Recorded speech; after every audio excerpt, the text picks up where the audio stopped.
Good evening, and welcome to the March 21st, 2024 meeting of the Town of Southampton Zoning Board of Appeals. This meeting is being held live and also via video conferencing in accordance with the Town Board's enactment of Local Law Number 14 of 2022. Our next meeting and those following also will be held in person here at Town Hall and will continue to allow for remote participation. So please keep checking the town's website for updates and any new information. If you wish to view tonight's live meeting only and not participate, please do not join the Zoom meeting and instead go to the town's website for viewing access. With that, I'd like you to join me in the Pledge of Allegiance. I pledge allegiance to the flag of the United States of America and to the republic for which it stands, one nation, under God, indivisible, with liberty and justice for all.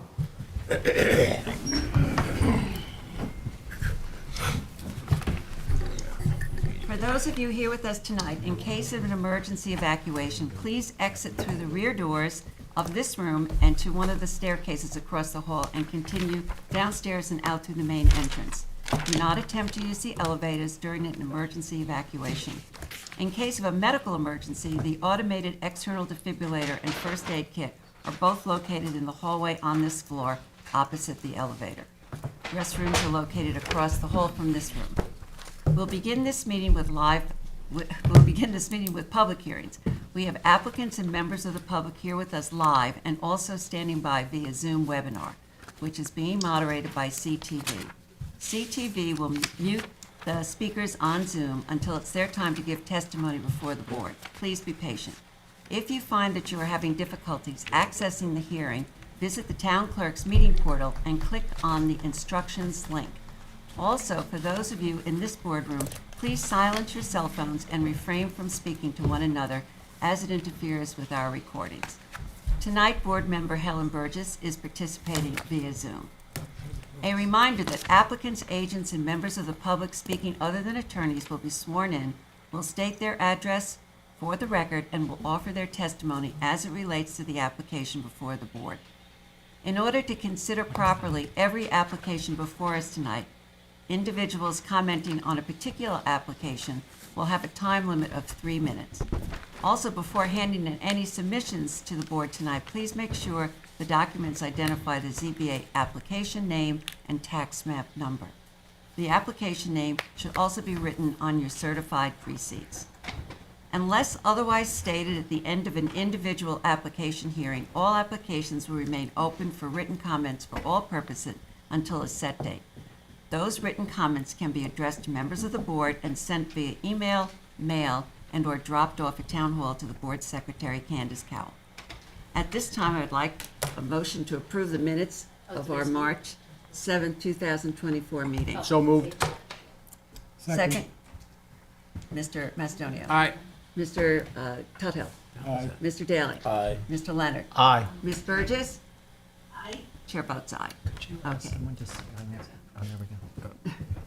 Keith, would you like to take us through the agenda for this evening? Okay, there is some changes to the agenda. We'll start with item 4 and item 5. They're going to be adjourned to our April 4th Read them meeting. for me. Read them and then I'm gonna open them and then we'll. Oh, you got, all right. Yes, please. Item 4 is Ann Silverstein, 38 Highland Road, Shinnecock Hills. Suffolk County Tax Map 900-209-3-72. Suffolk County Tax Map number 900-209-3-72. Applicant requests a determination that the subject parcel, Suffolk County Tax Map 900-209-3-72, is held in single and separate ownership from all adjacent parcels and thus entitled to relief pursuant to 33115D. The board has jurisdiction. Can you pass that to Bob for me? That goes to Robert. This is going to be adjourned until our April 4th meeting. Second.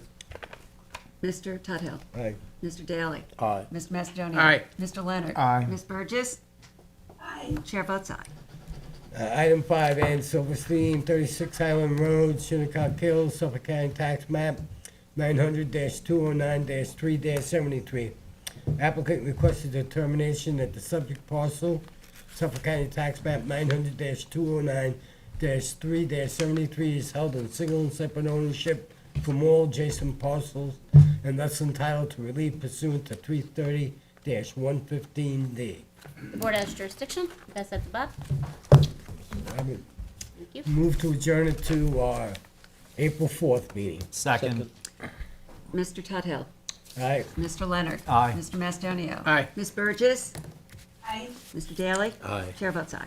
Item 6 on the agenda, Martha Chabla, 37 Fordham Drive in Hampton Bays, Suffolk County Tax Map 900-264-5-19. That's going to be re-advertised for our April 18th meeting. Second. No, so we don't need to vote on this. Or not second? No. I take it back. Okay. Item 9 on the agenda is Paul Gretsch et al. Suffolk County Tax Map 900-129-1-2.28 in Tuckahoe. This will be re-advertised for our April 18th meeting. Second. Nope. Okay, thank you. Next. Third. Item 13 on the agenda, which is 3310 Noyak LLC, Suffolk County Tax Map 900-14-1-66.5 in Noyak. This will be adjourned to our May 2nd meeting. Second. Mr. Tudhill. Aye. Mr. Leonard. Aye. Mr. Macedonia. Aye. Mr. Daly. Aye. Ms. Burgess. Aye. Chair votes aye. And the decision calendar, 142 Shore Road LLC. I'll move to reopen to accept written submissions. Second. Mr. Tudhill. Aye. Mr. Macedonia. Aye. Mr. Daly. Aye. Ms. Burgess. Aye. Mr. Leonard. Aye. Chair votes aye. And then I'll move to close it for a determination later this evening. Second. All in favor? Aye. Opposed? Motion carries. Carla Serena and Michael Mazzano. I'll move to reopen to accept written submissions. Second. Mr. Tudhill. Aye. Mr. Leonard. Aye. Mr. Daly. Aye. Mr. Macedonia. Aye. Ms. Burgess. Chair votes aye. Okay, then I'll move to close it with a determination later this evening. Second. All in favor? Aye. Opposed? Motion carries. Okay, the following decisions will be held off to our April 4th meeting. Dreamview LLC, SGM Excavating LLC, and again, SGM Excavating LLC. The next two decisions, Matthew Frank and Eric J. Belfi and Tara Belfi, will be held over to our April 18th meeting. 370 Fowler Street LLC. I'll move to Wait. We have to Vote on the vote. other We have ones to and vote then- on those. Yeah. Second. Okay, so we're voting on 5 of them. There's 5 of them. Right. Mr. Tudhill. 370, Nope, the other No, we ones. have to vote on the adjournment. oh, okay. Okay, Mr. Tudhill? Aye. Mike Mr. says for me Daly. to say aye. I'm not trying to coerce you, Mr. but Leonard. I'm Aye. just trying to Mr. help you out. Macedonia? Aye. Ms. Burgess? Chair votes aye. Okay, I vote aye. 370 Fowler Street LLC. I'll move to reopen to accept written submissions. Second. Second. Mr. Tudhill? Aye. Mr. Daly? Aye. Mr. Leonard? Aye. Mr. Macedonia? Aye. Ms. Burgess? Tonight, right? Chair votes aye. And with that done, I'll move to close it for a determination later this evening. Second. All in favor? Aye. Opposed? Motion carries. Okay. Southampton Housing Authority will be adjourned until our April 4th meeting. Second. Mr. Tudhill? Aye. Mr. Leonard? Aye. Mr. Daly? Aye. Ms. Burgess? Mr. Macedonia? Aye. Chair votes aye. Okay, and then the following decisions will be adjourned to our April 18th meeting. Roberto Cami, Mark Smith and Heather Cole, Ronette Riley, J10 Properties LLC, Dil Patel, Aaron Appel, and Alexander Vineland. Second. Mr. Tudhill. Aye. Mr. Leonard. Aye. Ms. Burgess. Aye. Mr. Macedonia. Aye. Mr. Daly. Aye. Chair votes aye. Okay, then go back to the beginning of the agenda. Item 1 on the agenda. It's a minor variance review, so there is no public hearing. Kalamachi Group LLC in Flanders, Suffolk County Tax Map 900-142-2-22. Applicant requests relief from the following provisions of the town code for a proposed two-lot subdivision. 330-6, general regulations that references 330-11. Residence District Table of Dimensional Regulations for a principal rear yard setback from 50 feet to 47 feet to the existing dwelling and any other relief necessary. Board has jurisdiction. Okay. Helen? Helen, do you want, Yes, you want to comment on this? yes, I do. I have a comment. Okay. Because this is a minor application, there is no public hearing, and I move to close the application, leaving the record open for the planning board referral report with a decision at our next meeting on 4/4. Second. Ms. Burgess. I, Mr. Leonard. Aye. Mr. Macedonia. Aye. Mr. Daly. Aye. Mr. Tudhill. Aye. Chair votes aye. Item 2 on the agenda, on the new applications is Sharon and David Wexler, 25 Shepherd Street in Quogue. Suffolk County Tax Map 900-383-1-21. Applicant requests relief from the following provisions of the town code to legalize the location of an existing shed constructed within the front yard, required front yard, without the benefit of a building permit. 330-6, general regulations that references 330-11, Residence Districts Table of Dimensional Regulations for an accessory distance from the street front yard setback from 70 feet to 10 feet from the easterly property line at Holman's Avenue, and 330-76D, placement of accessory buildings, structures, and uses in all districts, and 330-83C, yards to allow the shed to remain within the required front yard for the principal building and any other relief necessary. Okay, Augie, did you do the posting? Yes. Okay, you just have to sign it again. It's supposed to be notarized today, not, I'll do the notary part, you just have to sign it again. Thank you. Board has jurisdiction. That was like giving birth, huh? Are you an attorney? And I need to swear you in. Do you swear to tell the truth, the whole truth, and nothing but the truth? I do. Please state your name and your address. My name is August Henry Muff, architect, and my address is 14 Pine Court, Northampton, New York. Good evening, board members. I am here tonight with the applicants, Sharon and David Weschler. The Weschler residence is a single-family residence located at 25 Shepherd Street and Holman's Avenue, which is a private road in the hamlet of Quogue. Suffolk County Tax Map 0900-383-1, Lot 21. The property is a corner lot with 2 front yards. It is in the R40 zoning district and comprises 52,245 square feet, or 1.2 acres. In the R40 zoning district, the minimum accessory front yard setback is 70 feet, and the rear yard is 20 feet. And the existing house meets all of the setbacks as well as lot coverage requirements. This proposed action is a type 2 action and therefore requires no review under seeker. All structures on the property have certificates of occupancy or compliance, and recently, the Weschlers were granted a permit for a hot tub and barbecue area. All required inspections were done including the final inspection, but at that time, the building department notified them that the 10-foot by 14-foot shed was not in a conforming location.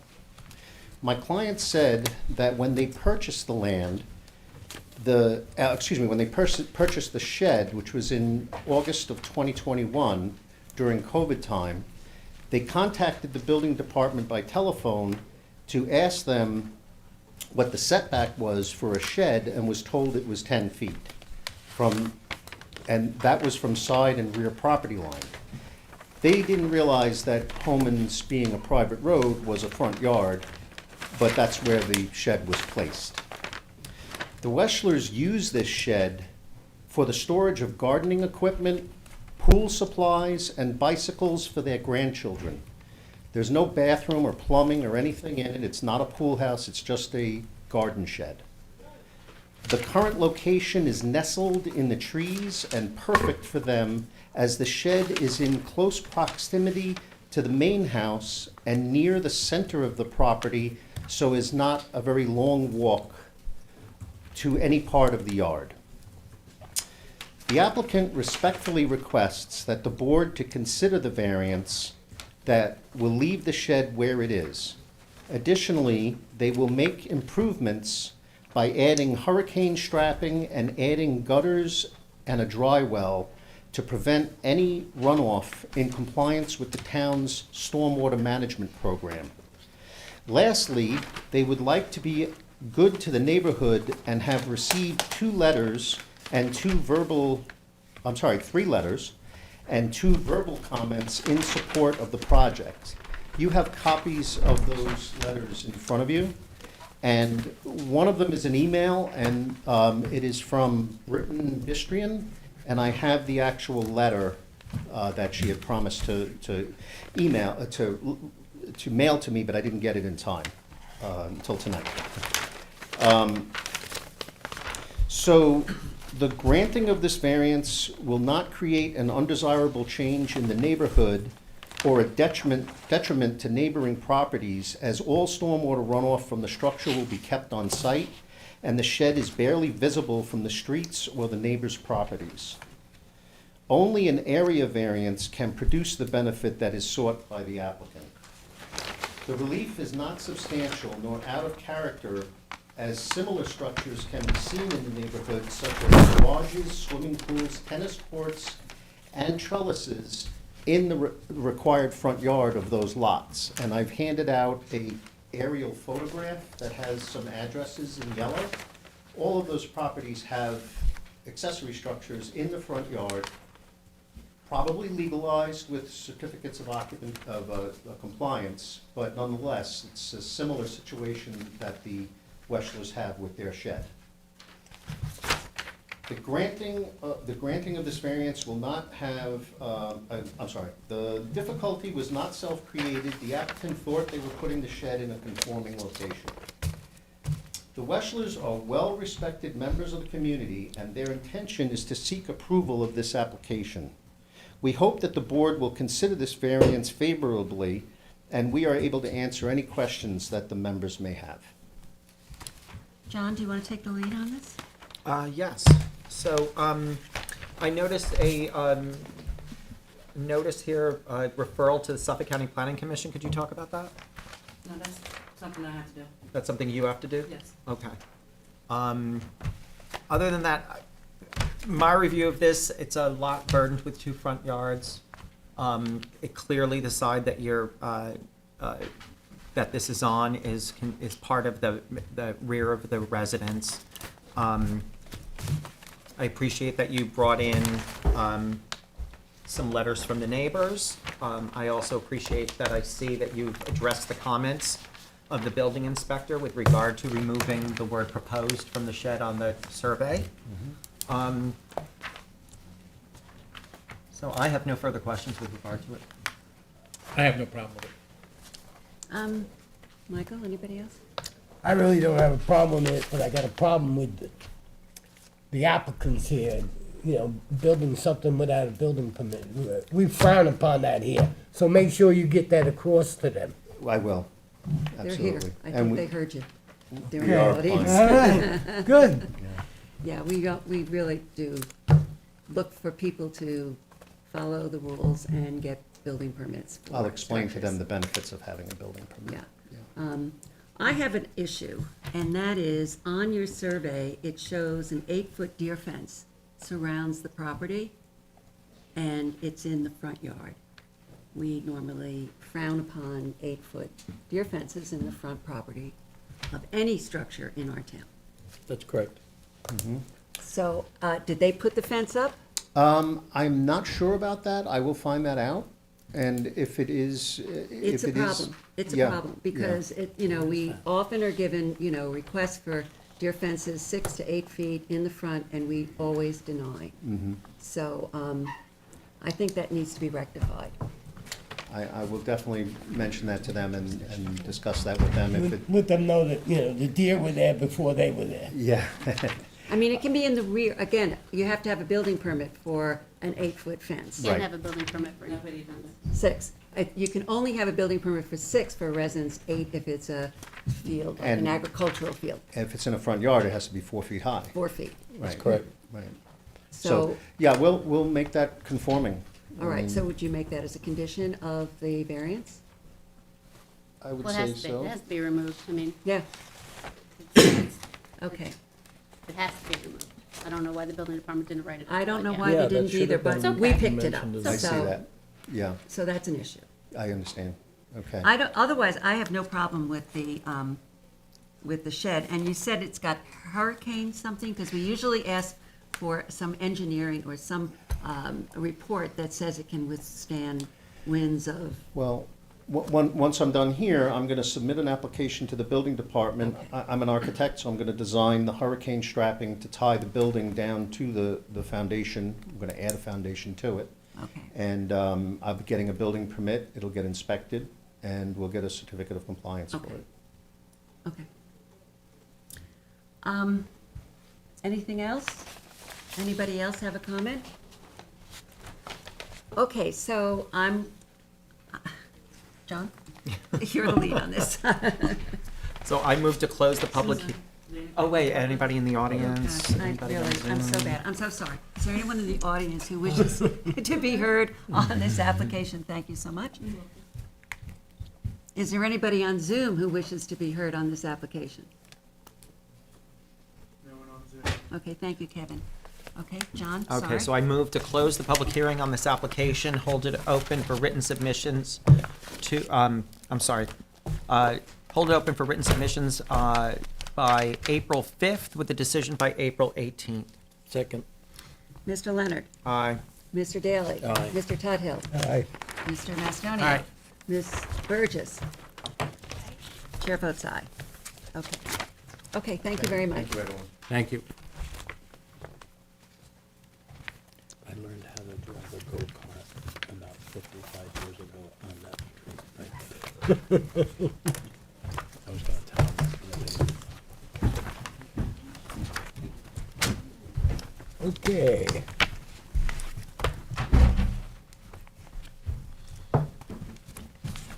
Item 3 on the agenda is Hampton Bays Connections, Inc. Suffolk County Tax Map 900-221-3-18.12. Hampton Bays, 196 West Montauk Highway in Hampton Bays. Applicant requests relief from the following provisions of the town code. 1, for 6 freestanding signs. 1, 330-205B3, general provisions. 330-131H, drive-through establishments, and 330 attachment 9 to allow 6 freestanding signs, 2 pre-menu signs, 2 menu signs, and 2 canopy signs where only 1 freestanding sign is permitted. 2, 330-207A, illuminated signs, and 330-248-5, is that Q? Q. Specific plan development districts to allow 6 internally illuminated freestanding signs in Hampton Bays West Industrial Plan Development District. HBW CIP DD zone where an illuminated sign shall only be in highway business zoning districts. 330-205B, 4, general provisions to allow the 6 wood or wood-appearing material Wait, you skipped a line. To allow the That's six 6 freestanding signs. freestanding. signs to be constructed of different metal, where all such signs shall be made only of wood or wood-appearing material. And 4, 330-210.1C, design guidelines for the use of multiple colors for the freestanding menu and pre-menu digital signs, where only 3 colors are allowed. 1 for background, 1 for contrasting color for the lettering, and the 3rd color perhaps for emphasis, such as for borders, motifs, or shading lettering to give it a 3 digital menu board signs on 2 drive-through lanes. 330-131.2D, restaurants, drive-through, to allow the proposed signs to have an area of 19.99 square feet each, where no freestanding signs on 2 drive-up lanes. 330-131.2D, to allow the proposed signs to have an area of 10 square feet. Internally illuminated springboard, canopy, order here signs with speaker, to allow the proposed signs where no empty canopy signs shall be permitted. And 2, 330-131.1R, restaurant, fast food, to allow the use of outdoor speakers for placing orders when no outdoor speakers are permitted, any other relief necessary. Board has jurisdiction. This is rule for you, Keith, because you're the lead. Are you both attorneys? I am. Okay, then I need to swear you in. Mm-hmm. Do you swear to tell the truth, the whole truth, and nothing but the truth? I do. Can you please state your name and address? Sure. My name is Paul Going. The last name is Going, just like the word going. And my address, I work for Atlantic Traffic, and our address is 275 Broad Hollow Road in Melville.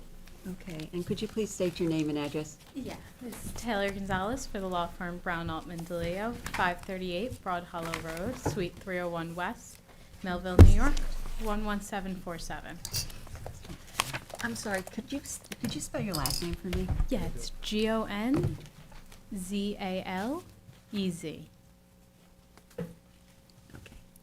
Okay, so tell us about the application. Okay, so I'm here today for the McDonald's sign variance applications for the McDonald's restaurant located at 196 West Montauk Highway, Hampton Bays.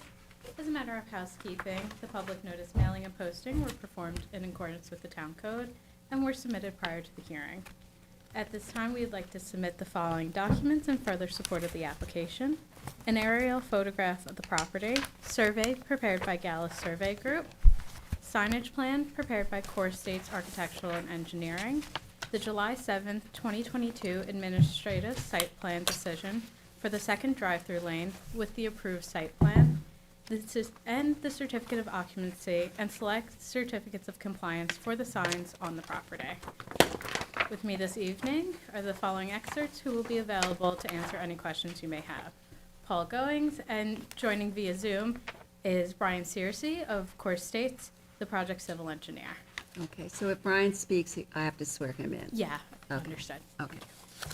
The applicant seeks to make the following improvements to the existing McDonald's restaurant and drive-through: to replace the existing internally illuminated menu board with 2 internally illuminated menu boards, and to add 2 internally illuminated preview boards and 2 springboard canopy order here signs with speakers.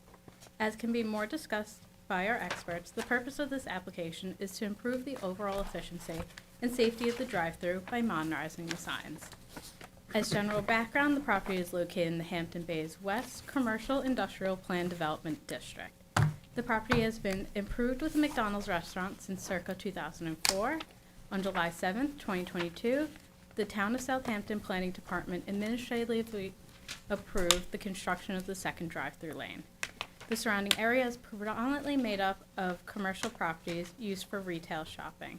To the south of the property is a Stop and Shop. Further south, buffered by a wooded area, is Sunrise Highway.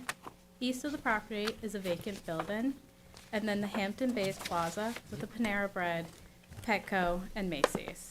To the north, across West Montauk Highway, is the Hampton's Vacation Inn, Life Storage, and Classic Beverage. And to the west of the property is an antique furniture repair shop, which currently has a site plan application for a furniture store, nail salon, and second-floor commercial offices. Based on our review, the proposed signage is not inconsistent with the planned development district or prior town precedent. In fact, this application is substantially similar to the McDonald's application at 30 Flanders Road, where 2 menu boards and 2 pre-brow boards were approved by this board on December 7th, 2023, decision number D023141. As previously noted, the existing restaurant is improved with an internally illuminated menu board, which is 41 square feet in size. In comparison, the menu boards will be smaller, as each will have an area of 19.9 square feet. The smaller menu boards will now be paired with pre-browse boards, which are 10 square feet in size. This means each lane will have 2 boards with combined size of 30.9 square feet. Additionally, there will be 2 canopy signs with speakers, which will be approximately 11.5 feet in height. It should be noted that the new menu boards, preview boards, and canopy signs will be screened from West Montauk Highway by the wooded area in front of the property and will not be visible to motorists on the roadway. The proposed signs will not result in a negative impact to the already commercial area while improving site circulation and site safety. With that, I'd like to have our experts answer any questions you may have. Okay, Keith, this is your lead. Do you have any questions at this point? Not at this moment, but Okay. seems like a lot of relief to me. Well, I went back and juxtapositioned the Lake Creek approval that was in December of last year. And the differences are that you're asking for 6 freestanding signs as opposed, and that includes the 2 canopies. You're considering those are freestanding signs. Yeah, we were told those were considered signs. At the Lake Creek property, those already exist. They exist. But because the double drive-through hasn't been built here, as it has been at the Flanders site, Okay. those don't exist Okay, here so yet. they have canopies there. Yes, they do. They So were technically they pre-existing. have, yes, Okay, they were so- pre-existing our application. And this is, and they're considered freestanding even though they're, like, they go up and they go across Yeah, the town canopy. considers them freestanding. Okay, everything else looks pretty much the same. But I wanted to ask you that, well, Keith, the building department had a couple of Yeah. questions, I think. Do you have the building I department do have a comments? copy of it. Okay, I don't do you? have right in front of me, but Okay. I have reviewed it, yes. It says the information on the survey used to create site plan shall be referenced on the site plan. Yeah, we will make that correction when we Okay. resubmit. A demolition sign permit for existing outdoor menu board sign that was installed without benefit of necessary approvals shall be filed with the building department. Yes, we understand. Okay. And the plans will be revised as follows. Remove the numbers 1, 2, 3 next to existing sign schedule. Yeah. And plan shall show the width of the drive-through lanes to comply with section 330-131D. Yes, we'll mark that as well. Okay, so you're saying you're going to meet all of the Yes, points raised by the building department? most definitely. Okay. Anybody have a comment from the board before we go to the audience? I don't believe any of this is visible from the Montauk Highway. No, it's completely screened. That's It's what- a very thick wood, I've been there so, numerous times. yeah.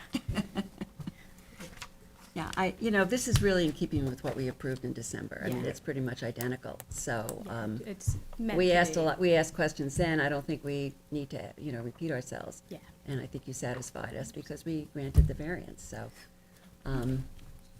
anything? Is there anyone in the audience who wishes to be heard on this application of 196 West Montauk Highway? Anybody on Zoom who wishes to be heard? Okay. So we do have to refer this to the planning board. I had a conversation with, Oh, all with right. Taylor earlier about this. And I kind of just, I think we should bring them back once we hear back from the planning board, just because one of the outstanding things that I did want to flesh out with, the applicant was just, this is kind of unusual because this is, the creation of this lot is a result of litigation and, a PDD. And that's the referral that the write-up says it's 33248, it's actually supposed to be 05Q. So I just, Taylor had kind of just mentioned it, but I wanted, maybe, I don't know if you put it in your written subs today, but I kind of just wanted her to put in the written subs or maybe respond when she, when we bring them back, just how this is consistent with PDD. What's PDD? It's a planned development district, it's what this one is called, it's the Hampton Bays West Commercial Industrial Planned Development Okay. District. Right. You did mention that. And that created McDonald's, right, and it created the grocery store. Yes, so the McDonald's was a prior application that was kind of held up in the litigation, and then it was approved and added to this PDD. So I just want to make sure that that the variances that they're asking for, that if the board grants, aren't inconsistent with With that. the Because PDD. oftentimes, Okay. if you're making a change to a PDD, you have to go back to the town board. I don't think that's what they contemplated with this. I don't think they would want to be reviewing applications for signs, but I just I wanted do to. have a copy of the section on signage, if you want me to read it into the record a little bit. Just Sure, you to can, give or- some or- context. Yeah, I mean, or like I said, you can, give the board the written submission of it. You can't see from the street. Because when you come out, there's a big wooden. Just to give a little context to you all. So the signage section, which Katie has just mentioned, states, all signage on the site shall comply with the dimensional requirements of Article 20 of Chapter 330 of the Town Code, except that the McDonald's ground sign and one directional sign may remain as approved by April 1st, 2004, and specifically as followed: wall signs shall not be internally illuminated, which none of our wall signs are. The building shall be permitted one wall identification sign, subject to the limitations of 330-206E. You have a certificate of compliance in your packet that shows that we have a certificate of compliance for our wall sign. For the purpose of said section, the HBW CIPDD shall be considered to have one street frontage. One freestanding pylon sign shall be permitted at the front entrance and shall comply with the following. The sign shall be set back 20 feet from the property line. The sign shall be limited to an area of 40 square feet, maximum height of 12 feet, with a minimum clearance of 2 feet below the sign, and the sign shall not be internally illuminated. That is for the pylon sign at the front of the property, which you also have a certificate of compliance for. And then directional signs throughout the site shall be kept to a minimal amount, and if provided, shall be a maximum of 2 square feet in size, wooden/rustic in nature, and found to comply with the overall signage objective of the article.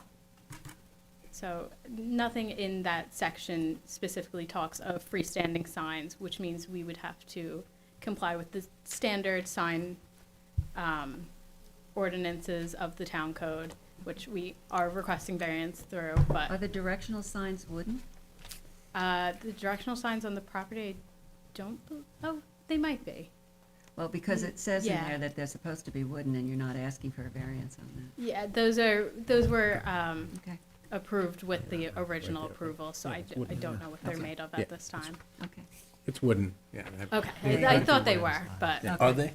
Yeah, they are. yeah, it's a wooden, like, enter/exit Okay. sign, Okay, I good. believe, yeah. Good. Yeah, I Thank see, you. I see, and I recall now. Thank you very much. So your additional signs will be wooden as well? No, these they're ones will metal. be metal, the standard, like, ordering boards. But, could the metal be decorated to look like wood? It's not really possible. They can't be changed too much because of the electronics within. The metal has to protect it all inside. Yeah, because, I mean, as a rule, I'm not really in favor of this. It's, unless we're obligated to under the PDD or whatever those agreements were.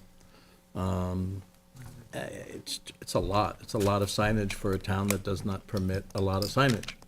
So I understand why you're here asking for it. Anything you could do to mitigate that, you know, I as one person would appreciate it, but I'm just one voice, one vote. The sign there, it's not, you're gonna take the one that's there down, it's That gonna be one's two. down. What, the total Yes, square but footage they'll is- be smaller in size than Yeah, what's how much is currently. the increase in square footage gonna be, if at all? So each will be, currently what's there is 40, there will be 30 in each lane. So 20 square feet 20 square. for 2 lanes now instead of 1, Instead of- so.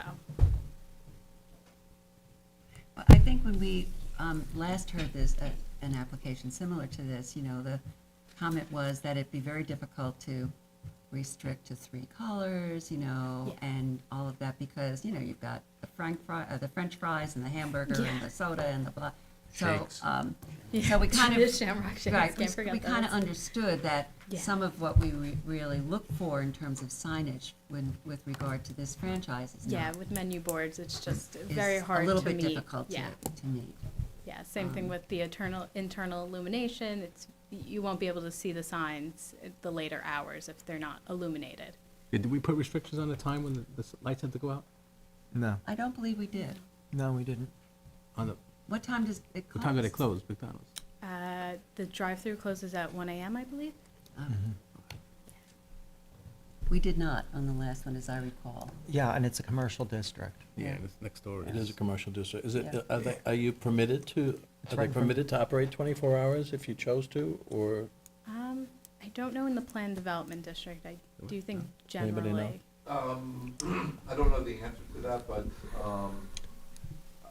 I'm presuming that when they did the PDD and they did the secret review, those are the types of questions that got asked. If the property is gonna be 24 hours, then we gotta look at that from the traffic and everything. So my guess is they would have to go back and ask for 24 hours. If it changed. But So we this have was no already at the intention of- planning board, right?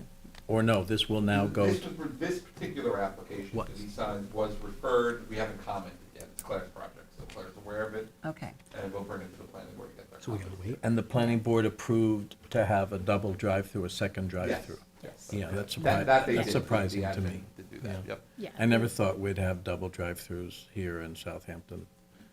Never sorry. mind single I drive-throughs. apologize. Well, it's yeah. No, no, I'm Getting the just traffic off the expressing. highways, you know, I mean, it's Yeah, I think moving that was one of traffic the back. arguments. We didn't that think the they wanted expressway would to- go past exit 61 at one point. Right. Um, It's not your Things own change. Kansas anymore. All right, so this it is at the planning board, so we're waiting to get comments from the planning board. So, I guess we have to kind of leave this open for now. And Wait, the planning Suffolk County board's, Planning Commission too. The planning commission as well? Yeah, okay, so we're waiting for it's on Montauk Highway. local Right, town right, right. planning board and Suffolk County Planning Board. Okay, So we just gotta hold it open. yeah. What, do you have a time frame? I mean, we'll do it, for April, I just don't know which meeting, so, Should we set this for May, maybe? yeah, can we The do only first? week- the only realistic week of it would be May. That'll work, Application. we'll get the too. comments before Okay. that. May 2nd or May 16th. But that would be to come back. But, yeah, it's in Okay, To return. Let's go with May 2nd. there. Is that- Yeah. okay. All right, Keith, this is yours. Comments from the Oh, I'm audience? Thank you so much. Are there From any the comments from electronic- the audience on this application? Is there anybody on Zoom who wishes to comment on this application? All right, thanks, Kevin. Seeing and hearing no one, I will move to leave this open for all purposes to our May 16th meeting. I thought May you said May 2nd. second. She doesn't run the board here. Okay, May May 16th? May May 16th, 16th. second. Okay, Third. All right? okay, Mr. Tuthill, Aye. Mr. Leonard, Aye. Mr. Mastonia. Aye. Go get it. Mr. Daly, Aye. Ms. Burgess. Chair votes aye. Okay, we'll see you on May 16th. Thank you. 16, thank you.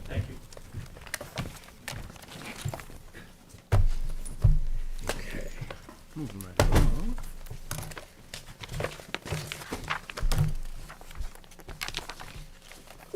Oh, Lord. All right, then, next one is gonna be Stephen Klein, item 7 on the agenda on the new applications. Stephen Klein, 99 Lumber Lane in Bridgehampton, Suffolk County Tax Map 900-71-1-24. Applicant requests relief from the following provisions of Town Code for a proposed two-story addition to an existing dwelling on a non-conforming lot. 330-6, general regulations that references 330-11, Residence District Table of Dimension Regulations for a principal minimum side yard setback from 20 feet to 15.6 feet, and principal total side yard setback from 45 feet to 38.1 feet. And 330-84D Pyramid Law for a sky plane encroachment of 962 cubic feet on the north side and any other relief necessary. The board has jurisdiction. Can you pass this to Mike, please? Are you an attorney? No, Okay. Do you swear to tell the truth, the whole truth, and nothing but the truth? I do. Please state your name and address. Mayor Talley, 801 Motor Parkway, Hopog, New York, 11788, agent, architect for the applicant, for the owner. Okay, thank you very much. Do you want to tell us about the application?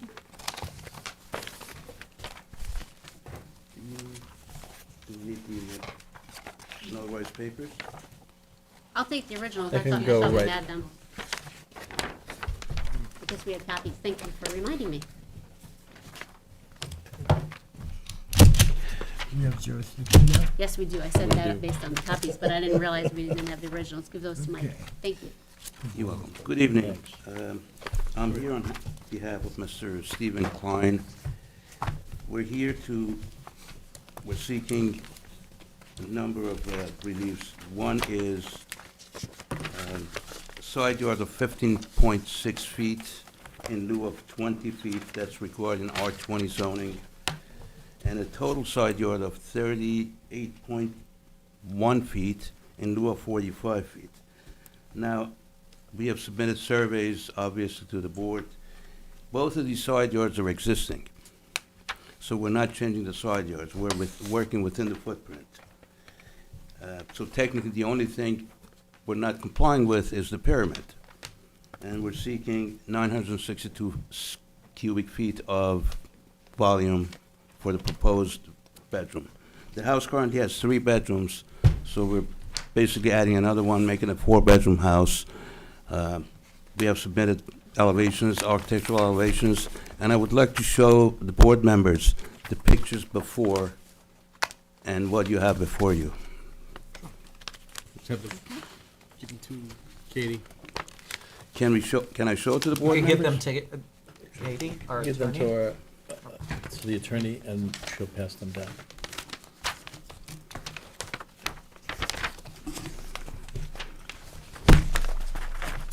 The existing pictures, there's 3 bedrooms, and that's the existing house.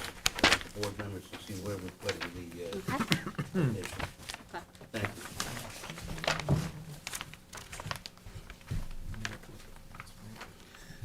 So if you were to look at the existing conditions of this house, Hold on one sec. I'm sorry. I got a stamp on it. Pass them down.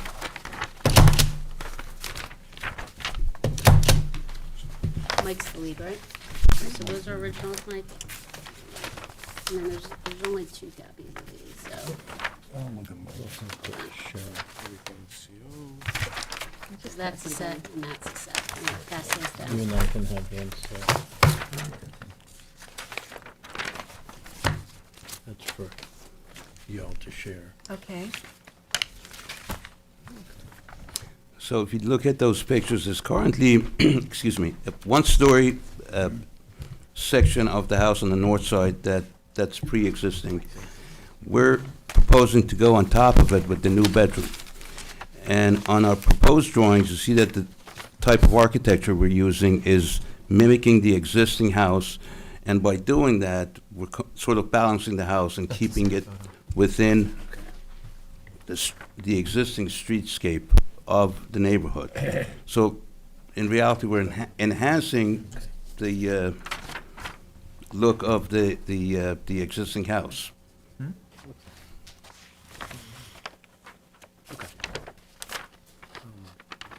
Katie, what should we do with this copy? It's like, there's only one.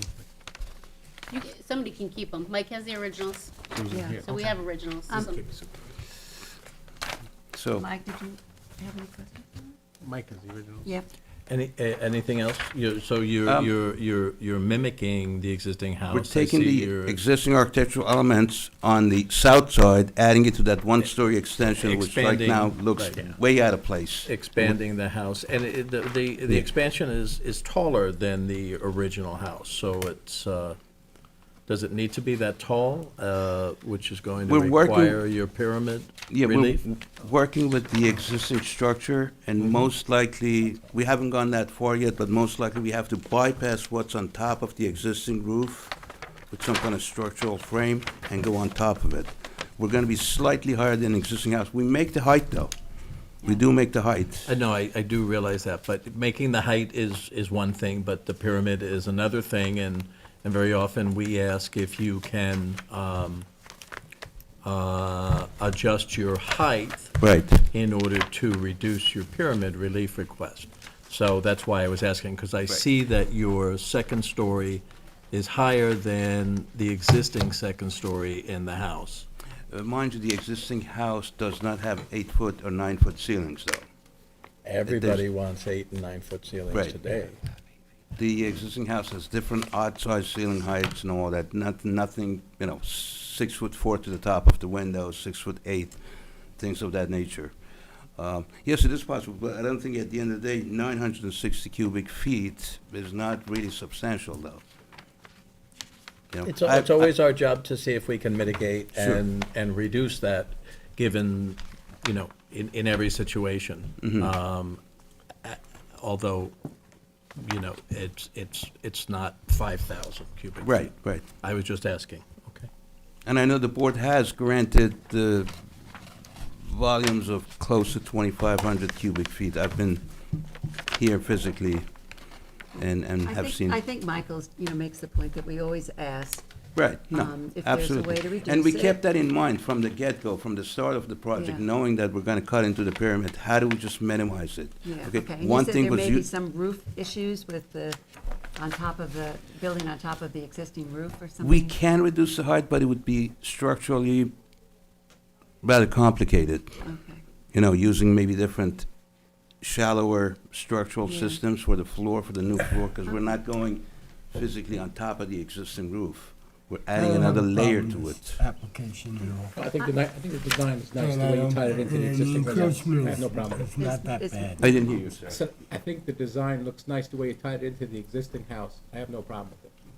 Thank you. I have a Thank you. question for you. On the site plan, you have a proposed addition, a small proposed addition. In the front. In the front. In the front Right. as Is that well. still, It's part of this application, however, when the application went through the building department, the gentleman who inspected it said that we don't need any relief for that. So we're not even discussing that. okay, But it would be a part of the application to the building department, yes. okay. So he said, no, you don't need relief for that. No. And then there's a demolition permit that was issued for the frame garage in the back. What's the status of that? I don't think that is open. I think we had to obtain a permit for a shower, an outdoor shower that was not permitted. I thought that I Demolition saw in the permit for the- file somewhere that there was a demolition permit for the garage. Hold on. Is that the structure that's being demolished in order to make? That was not part of this application, sir. I'm not, Okay. I'm just asking. While you're looking for that, what is the ceiling height of the first and second floor in the new addition? first floor is only in that area, on that sunken deck, is 8'4", because it drops down two steps, 2 or 3 steps. The second floor is 9 feet. Proposed ceiling height, yes, sir. So I have a question. On the survey, why does it say proposed two-story addition above existing? Yes, because the existing, if you look at the documents that I just submitted, there's an existing den on the north side of the property. Right. Which has a flat roof on it. Okay. Flat roof And we're and a just fire. going right on top of that. One story or two? Well, the one-story is existing, we're going on top of the existing one-story. So it's a proposed second-story sense. addition. Right, Well, not that's a what I'm saying. proposed two-story addition, but a proposed second-story addition. The survey, they're writing on the survey is, Well, can we Con- fix it? confusing. Because it's confusing. Same thing for where it says existing 2.5-story residence. Like, we don't have a 2.5-story, we don't have 2.5 stories in the town. Is it 2 stories? Is it 3? We don't have 3 stories in the town. no, existing 2.5 stories correct on the survey, though, because they count the attic as half a story. Do we count as an attic as half a Depends on story? when the CO was issued, it is possible. Yeah. Well, the CO doesn't say 2.5 story either. The CO says 1 2-story, 1 family frame dwelling.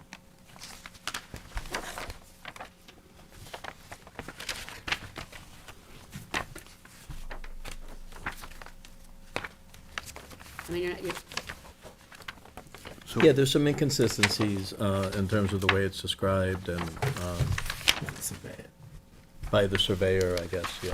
Or we maybe can have that the corrected by the application. surveyor, if that's the case. well, I just think it's important, right? Right. Because then you don't want the next property owner coming in and saying, you approved a 3-story dwelling, you know, Well- we're allowed to have 3 stories. Well, it's actually 2.5 stories, I mean, I What is in this understand. half? What are we talking about? 2 stories and then what? An attic? 2 stories and an attic, yeah. Is that usable space in the That, half I story? don't know, I haven't been to the Is You it attic. a don't wanna crawl answer space that, attic, because or if is- it's useful, it's not legal, so that's what I'm saying. Right, right, no, I You're not understand. allowed to have habitable space on a half story, on a 3rd story. That we know, absolutely. Is it a crawl space attic? I want to say an attic. Well, Well, that doesn't obviously tell you me can get into anything. it, though. Excuse me? Obviously, you can get into the attic by means of steps or a hatch or something Well, like. which? I think they had steps from what I remember, because I was in the house myself. I would like to know more about that. I just think Would- it should just be clarified. is Sure, my sure, point, you we'll know, like it clarify should- that. yeah, But like it would that should- affect the application that we're here before you? Would that affect this application, No, though? I mean, it already exists, right? So Right, what we- we're not touching No, that, and you're yes. not asking for pyramid for it, and you're Right. not asking for height for it. I'm just suggesting, you know, when the board renders this decision, this survey should certainly say Two-story. proposed 2nd-story addition, Mm-hmm. because it's Right. only a 2nd-story addition. And And it's an I existing believe- 2-story residence. I believe that it should say, you know, existing 2-story residence, and if you feel that you're somehow entitled to a 2.5-story residence, you should. I don't feel that, no. But the applicant, you know, that you Granted. should just clarify that with the building department. You know, because like Candace said, once upon a time, 2.5 stories were permitted, so if this is I'm- indeed permitted to be 2.5 stories, you know, then the CO is not reflective of what it is. understood. So just get some clarity. Sure, not a problem. So, you know, when we approve these variances, we like to have the accurate surveys attached to the approval, so that's why we're asking for all the corrections. But I still have this builder's permit from September 19th, 2022, work done, detached garage demolition. Is the garage still there? The garage is still there. Okay. The Where is it? It's in the corner. the frame Under garage the is still there. trees. Yeah. Okay. It's on the east side of the property. Okay, I just wanted clarification as to whether that, because it's right on the property line. I mean, it's like, there's no setback for that at all. Do you know whether that frame garage, I mean, there's a 2-car detached frame garage in the certificate of occupancy from 1991. Is that garage? I'm sorry, what was the question, sir? Okay. I was asking if that existing frame garage on the survey Right. is the frame garage referenced in the certificate of occupancy from 1991. There's no other structure that I know of, so I would assume yes, yeah. Okay. All right. Again, you know, we'd like to have everything accurate so that it doesn't come Totally back in understood. the future. Mhm. Okay, is there any more questions from the board? Are there any questions from the audience on this application? Please, you can come to the podium or you can come here. Are you an attorney? Yes, I am. Could you please state your name and your address? David McMaster, 176 North Sea Road, Southampton, New York. Good evening, Madam Chairperson and members of the board. I'm here tonight representing Julie Cahill. She is the owner of 109 Lumber Lane, the property immediately adjacent to 99 Lumber Lane. I'm here to express our steadfast opposition to the proposed 3 variances. And as an initial matter, I would submit to you that the notice we received in the mail was inaccurate with regard to the scope of the pyramid variance that called for a encroachment of approximately 1,300 some odd feet. Now this is less than that, which is good, but it's still not the same. And the notice also spoke of a required front yard setback variance for the small first story addition from 40 feet to 16.9 feet, which now we're told is not part of the application. I don't see how that's possible. Well, that's what the applicant identifies what they think the variances are, then it comes to the town, and the building department identifies it. So the Understood. applicant was overly cautious and was told that he doesn't need that because it exists. All right. So that being said, I would submit that, as the board knows, you have to apply the 5-factor balancing test to these variances. And in my view, the outcome of that test clearly demonstrates that any purported benefit to the applicant is substantially outweighed by the significant detriment to the health, safety, and welfare of the neighborhood at large, and my client in particular. So it's respectfully submitted that approval of the side yard setback and pyramid variances requested for the construction of the second-story addition would result in an undesirable change in the character of the neighborhood and impose a significant detriment on the neighboring property owned by Ms. Cahill. Based on the submitted plans, it appears that the proposed second-story addition would block the southern-facing windows in my client's kitchen, living room, dining room, and bedrooms. The requested pyramid encroachment will result in an intrusive 2.5-story bulky mass looming over my client's more modest home. In other words, approval of these variances would cause my client to suffer a significant loss of privacy, natural light, and diminish the value of her property. The requested variances are also substantial. This property is already non-conforming with respect to the side yard setback of the existing single-story structure, and the board should not allow it to become more non-conforming at the expense of my client's quality of life and the integrity of her property. The requested variances will have an adverse impact or effect on the physical or environmental conditions in the neighborhood. 99 Lumber Lane was identified in the 2014 AKRH Survey of Historic Resources of Southampton as, quote, a Queen Anne-style cross-gable dwelling with hip-roofed entry porch, clad in wood shingles, constructed circa 1900. It is shown on the 1960 map as the property of Richard Hagerman and is potentially landmark eligible under town criteria A and C. Under Southampton Town Code, any application for a building permit on this property must be reviewed by the Southampton Landmarks and Historic Districts Board. I will add that this was flagged in GIS, basically saying the same thing. It's the first thing that comes up when you search the property, is a giant flag. So I would implore this board to follow the town code and refer the application to the Landmark and Historic Districts Board. The loss or degradation of a potential historic landmark would most certainly constitute an adverse impact on the physical or environmental conditions in the neighborhood. It appears that 99 Lumber Lane may also be eligible for the State and National Register of Historic Places. However, as a determination of eligibility has never been conducted for this property by the New York State Historic Preservation Office, if the property is determined to be eligible, this action might be considered Type 1 under SECRA. Moreover, because Southampton Town is a certified local government, the town's Landmark and Historic Districts Board might also request a determination of eligibility from the New York State Historic Preservation Office. Finally, the board should conclude that the alleged hardship to the applicant is self-created. In New York State, it is well settled that a purchaser is presumed to have knowledge of applicable zoning restrictions, and any adverse consequences of the rezoning restrictions are a self-created hardship. Since his acquisition of the property in 1998, the applicant has already been granted numerous approvals to improve the property with a pool and several existing additions to the existing structure. Simply put, enough is enough. And with respect to the front yard setback that no longer applies, I will say that the requested relief to allow a 16.9-foot setback from the front yard property line instead of a 40-foot setback is an objectively substantial variance for a self-created hardship. And accordingly, on behalf of my client, I would urge the board to deny this application in its entirety. Thank you. What would make this a type 1 action?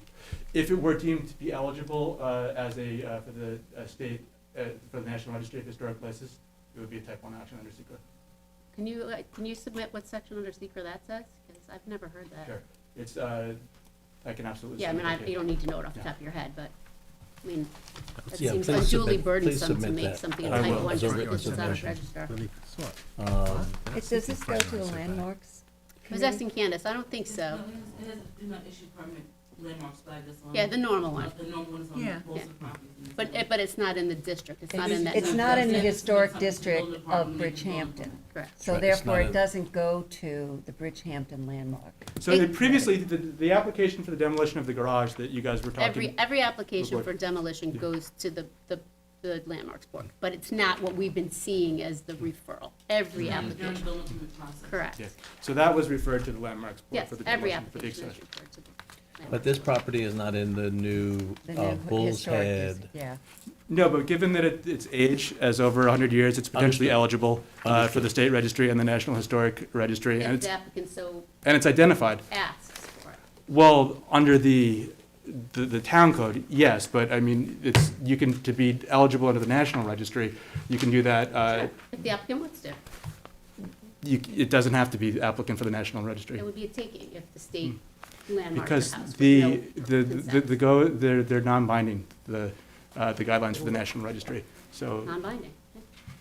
exactly. Anyways, So the- submit to me what Well. section you think this makes it a type 1 under secret. Absolutely, thank you. Anyone else from the peanut gallery? Now, Michael. That's not a You bad have to thing. come up. You have to come up, sir. and You identify have to be yourself. sworn in.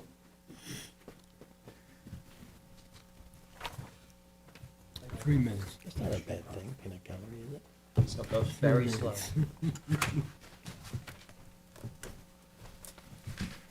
My name is Richard Viola. I live at 60 Noyak Road. I'm a retired nuclear engineer. Are you an attorney? No, I'm not.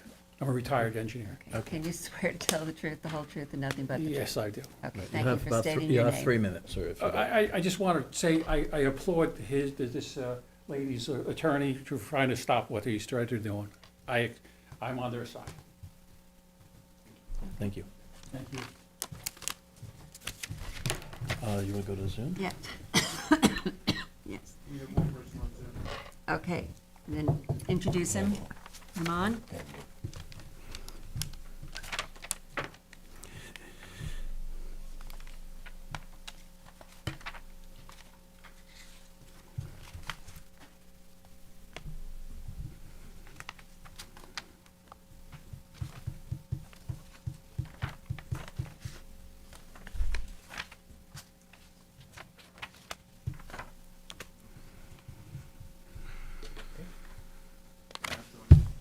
Okay, They're not joining. they're now All right, let's move on. Okay, so. Are they joining or not, Kevin? No, they're not joining. Okay, thank you. Madam Chairperson, I have some other comments that I want to address. Okay, please go ahead. Number one, we're not here to landmark this house. We're here to get relief for the volume. Side yards are all existing, and we're not here to get any demolition permits. That's a building department issue. We're not demolishing anything.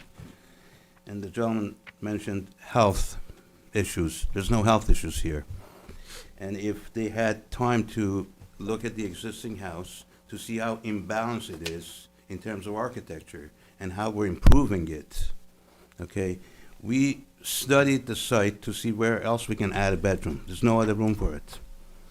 Okay, there's 3 bedrooms in the house. They need 1 more bedroom. The family has grown. Okay, if the gentleman and the neighbor were in the same position, I would vouch for it. But this is, some of the items that they came up with makes no sense. Health issue or safety for the neighborhood. We're not adding more traffic to the neighborhood. We're not adding a stop sign or light there. So there's no safety issues whatsoever. So all that we're asking for is the volume, that's all. Can I ask you, what is the vegetation between the two properties? Not 100% sure, because last time I was there was almost a year ago. Yeah, I went to see it, and it's, I think there's like privet or some Is it sort of shown on a. any of those pictures? Those pictures are from last summer, I believe. Okay. I mean, so- if that's part of, you know, your approval process, we would entertain that, absolutely. Well, the testimony was that there's going to be a larger structure Well, it's gonna outside be of this a second person's story house, like and it's the their south side, though. They can object.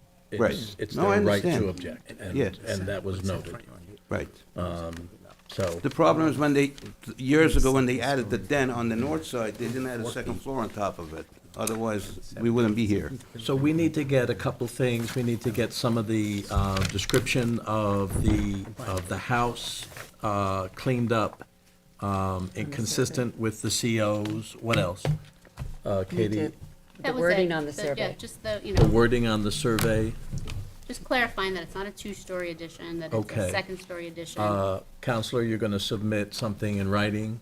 with the secret. Does anybody feel the need to keep this open? Or, Well, I would like to hold it open only because I'd like to address that 2.5-story residence issue on the survey. Unless we think that we can resolve it by submissions, but I'd like to hear, what is this house? I've heard a lot of maybe, and I think. Okay, Yeah. so you like, what is, after the second story, what is the peak and what's in that peak and, You talking about the proposed? no, what existing. exists? it Is would- it- would What's- having what floor the plans- attic is. Would I'd like having to hear floor more. plans help us? What? Would having floor plans help us? Absolutely. Determine that, Well, showing us a first floor, a second floor? Again, I don't think again, it's- no, that, it has, the house has a CO for a two-story, okay? So if, it's got a CO, so it doesn't matter what's in there, what's up there.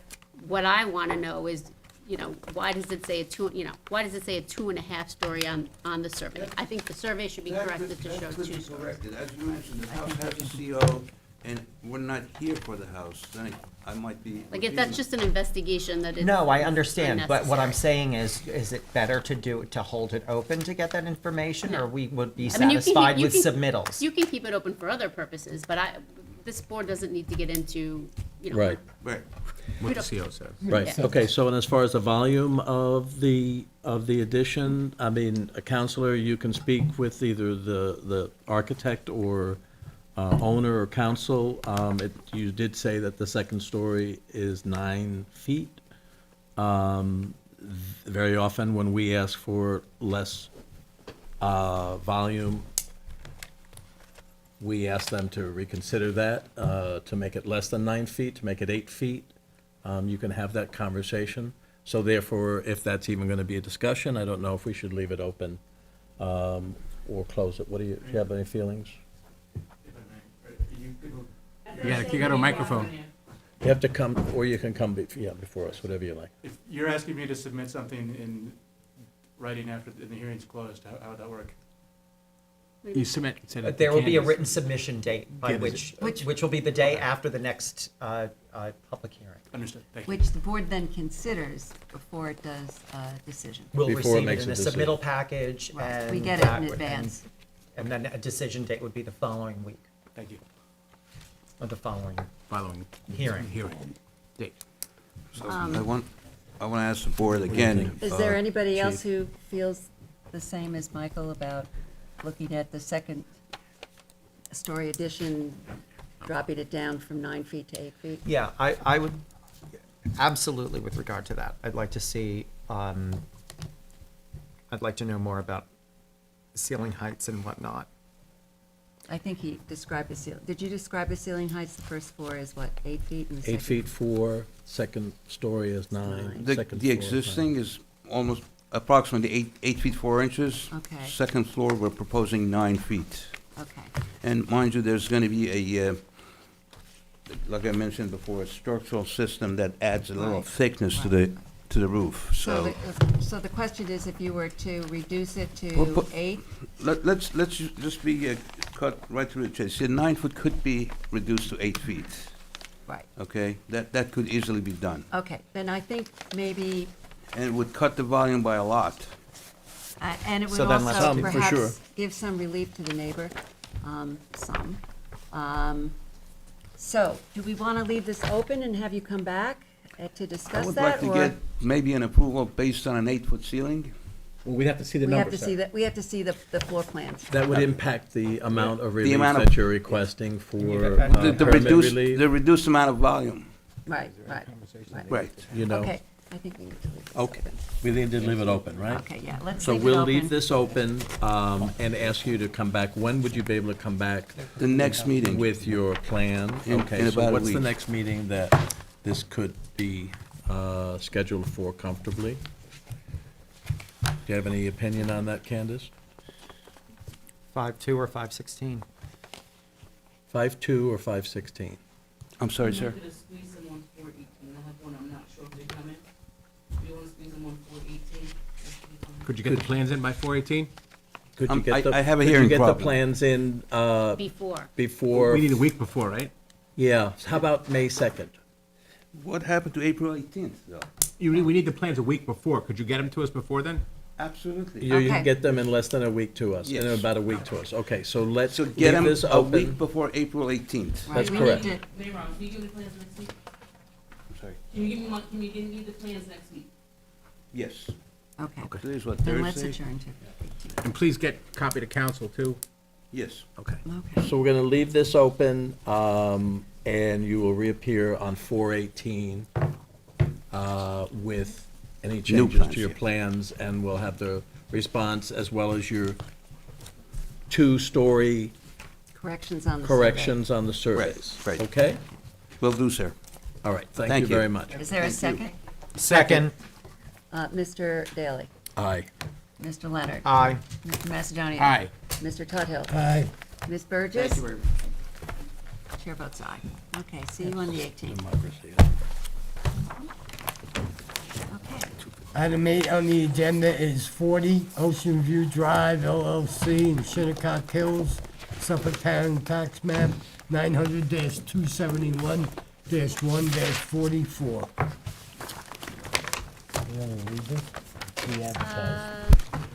Candace, we're reading this, right? Yes. Yes.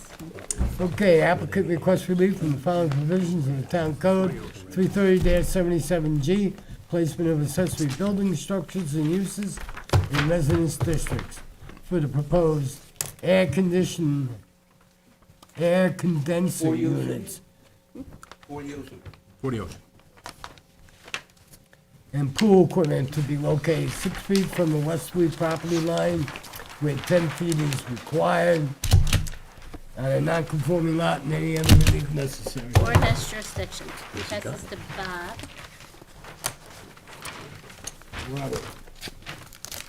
Are you here for this as well? Yep. Okay. I need to swear It's a you in busy again man. because it's a separate Sure, application. sure. Do you swear to tell the truth, the whole truth, and nothing but the truth? I do. Okay, please state your name and address. Mayor Talley, 801 Motor Parkway, Hauppauge, New York, 11788. The original application, we requested relief for the side yard from 10 feet to 6 feet. We were putting the pool equipment on the west side of the property. As we submitted the application and the house is under construction, the contractor realized he cannot put the equipment there because of the difference in elevations between us and the neighbor. So they decided to move the equipment to the east side. So what you have before you shows everything on the west side, but we have a new site plan that shows the equipment on the west side. I'm sorry, on the east side. Wait, It now changed- you this really changed- confused me. Yeah, We have a survey, it shows the condensers are on the west side. correct. Well, now what, we want to put them on the east side, because there's not enough room due to the topography and the retaining walls on the west side. They want to push them to the right side and to the east side. And from what I understood from the contractor. is Wait, that- hold on. Your application is to put them on the west side, Right, right? So now Correct. you're telling us you want to put them on the east side? yes, it's almost the same, 10 feet, 10 feet. No, but we need, We can't, we can't we can't even address that. Your application is for something completely different than what you're asking for. And we have no survey And we showing have what a you want to survey do. that's incorrect. I have a new site plan if I Yeah, can but sub- we don't. We don't, and also your application isn't for what you're asking for right now. Needs to be, does that to be re-advertised? Well, do you have anything from anybody on the east side? I mean, did you No. talk to any, no, okay. You get the letter from your neighbor? I know- We I don't mean, have I- anything in writing from them, Yeah. Candace. We don't have Are anything. you the That's neighbor? what I want you to do. Okay. It was actually, we can provide that. I understand the board's position on that. Coincidentally, the neighbor to the east has his equipment on our side, so it kind of works out with him, you know, so that was my understanding from the contractor, as opposed to putting him on the west side. We'll come back with new We surveys. gotta, Yeah. and it's gotta be advertised, no? Doesn't it need to be re-advertised? Doesn't it need to be? Hold on a second. What'd you say, Ken? I said, before you make the decision, let this gentleman here, he's the one that's on the, West on the side. west side, correct? I'm on the west side. He's on the west side. Is that And where, was another reason So why he you're out of the switched. picture now because they're moving it to the east moving side. to the east side? We'll be out of this picture. We discussed it. Well, You got- hold on, All right. hold on, Well, you got- that's where you went first. You gotta come up, sir. You'll have Come up. to come up. Open this public hearing, take testimony on this public hearing, and then we'll figure out Okay. if it has to be re-advertised for Advertised. the other side. I think we were hoping that the applicant could talk to the neighbor on the east side, and they would say, oh, we have no problems, and then we just move on. But it doesn't sound like he's received All right, that, so I need let's hear to, from the are you an west. attorney? I'm not, no. Okay, I need to swear you in. Do you swear to tell the truth, the whole truth, and nothing but the truth? Yes, I will. Please state your name and address. My name is Chris Severnick, and I'm on 38 Ocean View Drive, which is on the west side of 40 Ocean View Drive. Yeah. Okay. How do you feel about it being on the west side? You hate it, right? Yes, it would have Okay. been like 6 feet, 7 feet from our 2 bedrooms.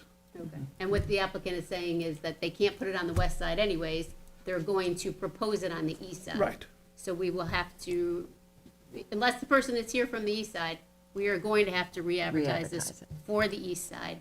Yeah. The neighbor will, maybe the neighbor won't have any problems, or maybe they will, but it won't be on the west side. We discussed it and we have Did agreed. you talk to Joe about it? Yes, I Yeah. talked to the owner and I talked to the Okay. Joe's the contractor, and we walked the site because of the limitations that are on the site, because these are very narrow lots. And we agreed it would be best to put them on the other And Mayor Ron, side. you're saying it's impossible to put it on the west side anyways, right? Because It's of, with the topography and the Okay. gentleman knows because he lives there, yes. okay. It would be like in our Okay. bedrooms. Okay. All right, so it looks to me like this needs to be re-advertised with the correct location, new surveys. Oh, wait, there's more people. Yeah, may we also comment? Sure. Oh, absolutely, I'm sorry, I didn't mean to, all right. Gotta just And swear I in, just you have to come ask here, this there. in too. My name is, Yeah, are you an attorney? I'm not. Okay, do I'm you a swear to student. tell the truth, the whole truth, and nothing but the truth? I do. Okay, please state your name and address. My name is Julian Atlas Massoud, and I reside at 27 Cedar Drive, Shinnecock Hills. Julie, can you just spell your last name, please? Misut. Thank you. Of course. Cedar. Where is Cedar? Cedar, so Ocean View is to the south, and then, Cedar's one block One closer block to north. 27. Okay. yes. All right. Yeah. Okay, go ahead. Well, so this whole area that we're in, directly to the east of Atterbury, is all zoned the same. It's all R15 zoning, right? And that's a product of a real estate deal that happened in the 50s, when the zones, when the lots were much smaller. They were all an eighth of an acre. And at the current moment, the whole neighborhood is broken up into lots that are, except for actually right here, the whole neighborhood is broken up into lots that are substantially larger than that. And I think it would set a very bad precedent if this already lenient, on either the east or the west side, if you Variance. gave this variance, yeah. It's just not in keeping with the current character of the larger zoning area, which itself is very small. It really only encompasses these 3 streets. Understood. Okay. Thank you. Thank Thank you for your Thank you for your comment. input. Yes, go ahead. You One have more- another One more comment? person. Another one who's retired engineer. Okay, so I need to swear you in. Okay, so, Do you swear to tell the truth, the whole truth, and nothing but the truth? I did. And please state your name and address. Name is Paul Massoud, 27 Cedar Drive. Okay. So I just wanted to thank the board for the work that you do, mitigating and trying to keep things under control. And I want to second what my son said, and maybe elaborate on it a little bit. So on that street, there's another lot for sale, and the writing's on the wall that they're gonna do the same, basic approach there. They have cut down all the trees on the lot, as was done at 40. And the house that is modeled for that lot is on a board on the fence. You can see it's a similar house, and it's not really in keeping with the neighborhood. It would be a shame to see variances given to expand like these already very tight setbacks. And 10 feet or 6 feet might not sound like that much of a setback, but when you put it into the context of the size of these lots, like what is this lot, like 80 feet wide, maybe? It's a significant fraction of the total. And our neighbor, he's gonna still hear those condensers even though they're on the other side of the lot. How could that be? I know, but the reality is dancers I are mean, gonna be. the house doesn't even, the proposed houses aren't even 10 feet on either side. They're 9.8, 9.7. Yeah. Well, we just built a The lots house. are undersized and constrained. We just built a house in the neighborhood at 27 Cedar Drive. And, we sacrificed buildable lots to make something that was reasonable. Just something to think about. Thank you, sir. Thanks for your comment. The only thing before us is the condensers, the 2 condensers. It's not the house, it's not the pool, it's just the condensers. I understand. We would like to see that, the They're precedent not is giving not one set. record. Yeah, The board doesn't set precedents. You gotta talk by a microphone, sir. Yeah. Yes, absolutely. Noisy condensers. And, we would like to just thank you for your work in trying to mitigate problems like this and to consider denying the variance on either side of the lot because it sets a dangerous precedent for the neighborhood. And it's not in keeping with the character of the neighborhood. thank you. I wanted to ask the architect, is there another place to locate the condensers? Right. Is there another place to locate the condensers? No. 2 reasons. First of all, gentlemen, it's danger. Every single house has a condenser and pool equipment, number 1. It's in keeping with the neighborhood. Every single house in that area. Number 2, an average contractor would not even go as far as thinking about these things while the house is under construction. So when they consulted me, where do we put the pool equipment? Well, we can put it here, we can put it there, but you're gonna be in the setback. So what do we do about it? So you go for a variance. An average contractor, and I've dealt with them for over 35 years, would have put this stuff in, buffered it, it would be never picked up by the building department. These are condensers, everybody has them. They're running in the summertime for air conditioning. Pool equipment. Right, but Units. what a builder might do without a permit is not understand something that. we're gonna But consider But right now. It We're is. gonna talk about it again Yeah. on the east side. But so. It's gotta be re-advertised. the old days. It's a necessity. It's like, okay, Okay. the house has no All air right, conditioning. sit down. I'm not buying it, I'm not living there. I'm sure should their house tell- has air conditioning and pool equipment. Tell your builders to start thinking about it a little bit more. Right. No, will do, absolutely. That, And, when you come back, sure. I'd like you to consider whether there's another location that's not right close to the public. The other issue that we have, we're also bound by the conservation line. I see. So it gives us this much room to put that much equipment. So we're trying to squeeze it in as, We got a Yeah. re-ad, right? Yeah, it Okay. has to be re-advertised. You're coming back. Is there anybody on Zoom who wishes to be heard on this application? Okay. Robert, this is yours. This is mine, so, Hold on one second, Mayor Ron, you want both your applications on the same day? we're making a re-ad for it. board members, thank you. Yeah, but what Do you want, date? Mayor Ron, do you wanna do both acts on the same night? Yes. Again? I'll 418. say So 418. 5-2?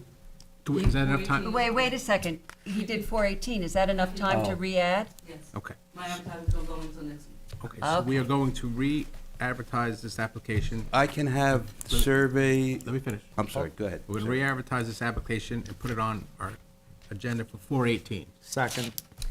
Mr. Macedonia? Aye. Mr. Leonard? Aye.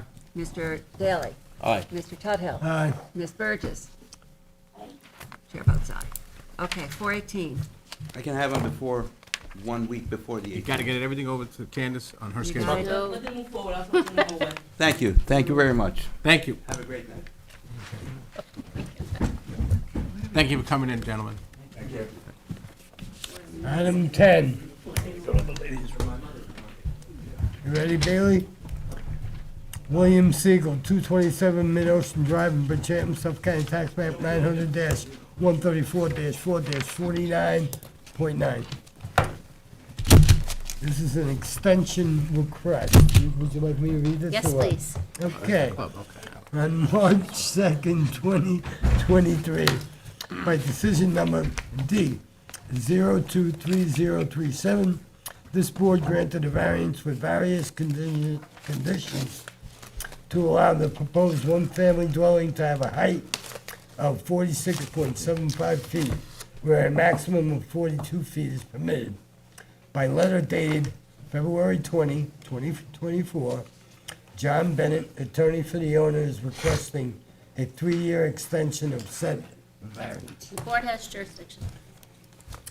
Hi, do you want to just state your name and address, please? Bailey Larkin with Bennett and Reed, offices at 212 Windmill Lane in Southampton. This is a request for an extension of the coastal erosion portions of the variance that was granted. Chapter 138 is unique in that it sets an expiration date on coastal erosion variances of only 1 year. So our client is actually in the process of getting health department approval, and then they'll have to go through the building department for the proposed home. We had asked for a period of a 3-year extension, just so that we don't have to return to you again, to ask for more time. I think we had mentioned in our letter that 161 Mid-Ocean was in a similar circumstance. They had been granted 2 extensions of their coastal erosion variance, so it's not an uncommon act for this board to grant relief. The first extension that they were granted was for a period of 5 years, and then a secondary extension was granted for 3 additional years. So here we're just asking for a 3-year extension at this point in time. No, There really hasn't been any change in circumstances. It's really just to extend the coastal erosion portion of the variance that was granted. I did have some questions on this. Sorry, but I've got the wrong, here it is. So when you say that there are no changes to the plan, so in other words, all of that will stay the same for the 3-year period, so we're not gonna Correct. see something different in terms of height or whatever? It would be the same Okay. thing. My only concern is that, a condition of the variance was that you were going to do some plantings, like plantings and take out the geotextile cubes. And, that has me concerned because it's delayed now another 3 years. Well, Is- the planting and the removal of the geotextile cubes was related to the demolition of the house itself, because the geocubes are actually located directly south of the house that's existing right now. So I think all of that restoration work was going to be completed once the house was removed and the entire area was restored. So it will still take place. Okay. once that has. Right, because Okay. you're waiting for approvals in order to Yeah, do no, that I demolition. understand, but it's just, again, I don't really have a problem with the 3 years, but I am concerned that, we continue not to have, the plantings that we should have and the removal of the tiles for that period of time, so, Right, but if one is contingent on the other, then yep, so be it. yep. Okay. All right. Whose is this? This is Mine. Keith's. It is. I don't have any problem with this. Give them another 3 years. So you would have to And you close think the it's gonna hearing? take 3 Yes. years? Did you want to ask, is there anybody else? Is there anyone in the audience who wishes to be heard on this application? Is there anyone on Zoom who wishes to be heard on the application of 227 Mid-Ocean Drive? Okay, thanks, Kevin. Okay, seeing and hearing no one, motion to close. Determination on 418, Second? 418. Hold on. Oh, yeah, that's, Mr. Sorry. Tudhill. Aye. Mr. Daly. Aye. Ms. Burgess. Mr. Leonard. aye. Mr. Mastonio. Aye. Chair votes aye. Okay, thank you. Okay, Ms. Walton.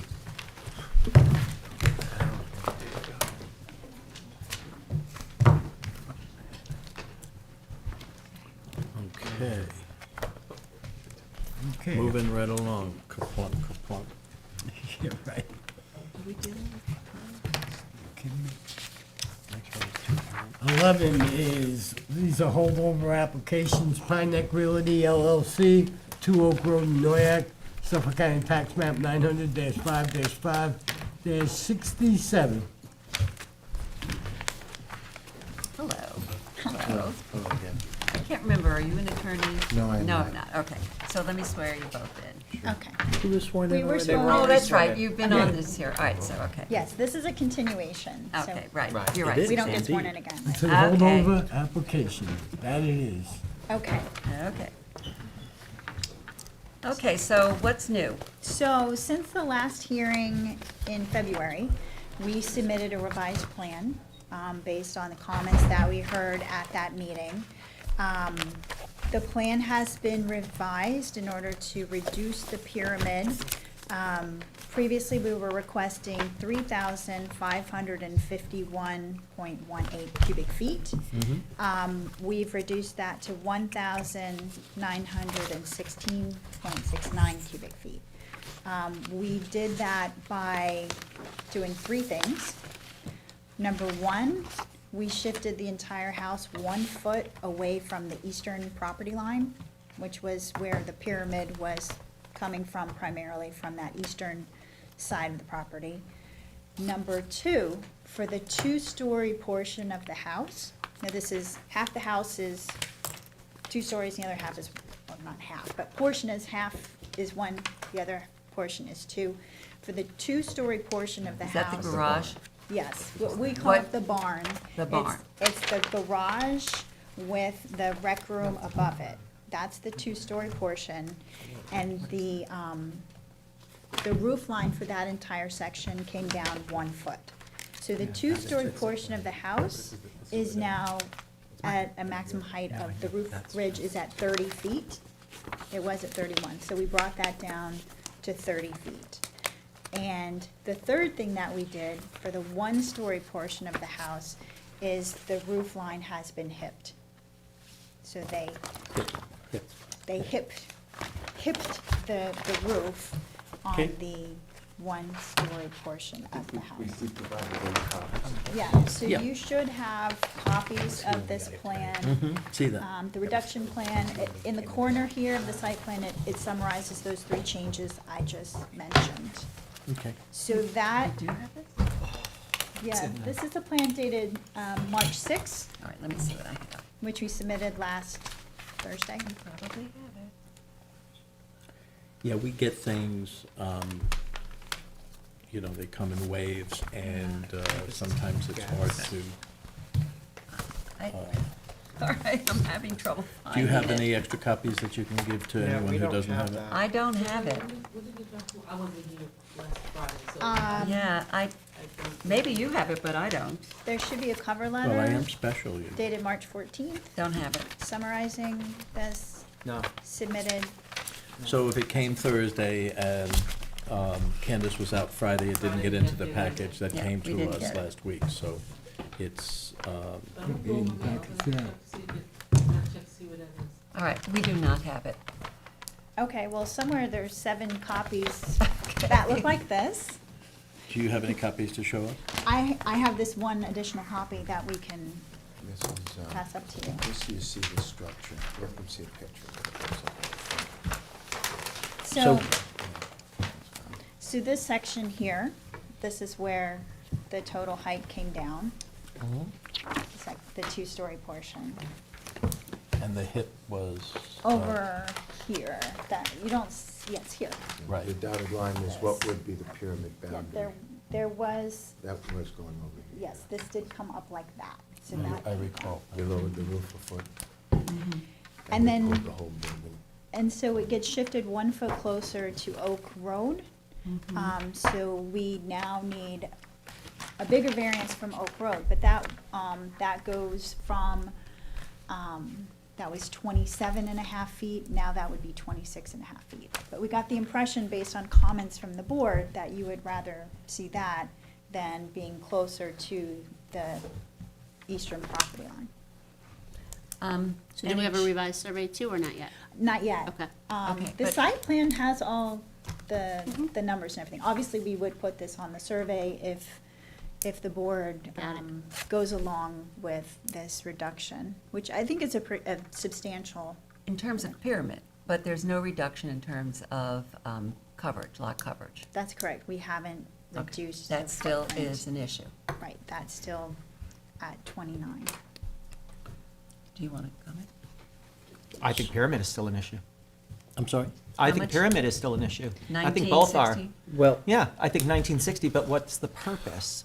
The purpose is for a rec room in a neighborhood that is, by far and large, very small little homes on very small little lots. I am of the opinion that this building is too big for the purpose, for the size of the lot. The rationale for this building, if I might, is that I have a house at 73 Pine Neck, and Mr. Shea, who is the environmental consultant, took control of the property from the water to the road, and we have no garage, we have no room for beach chairs or anything.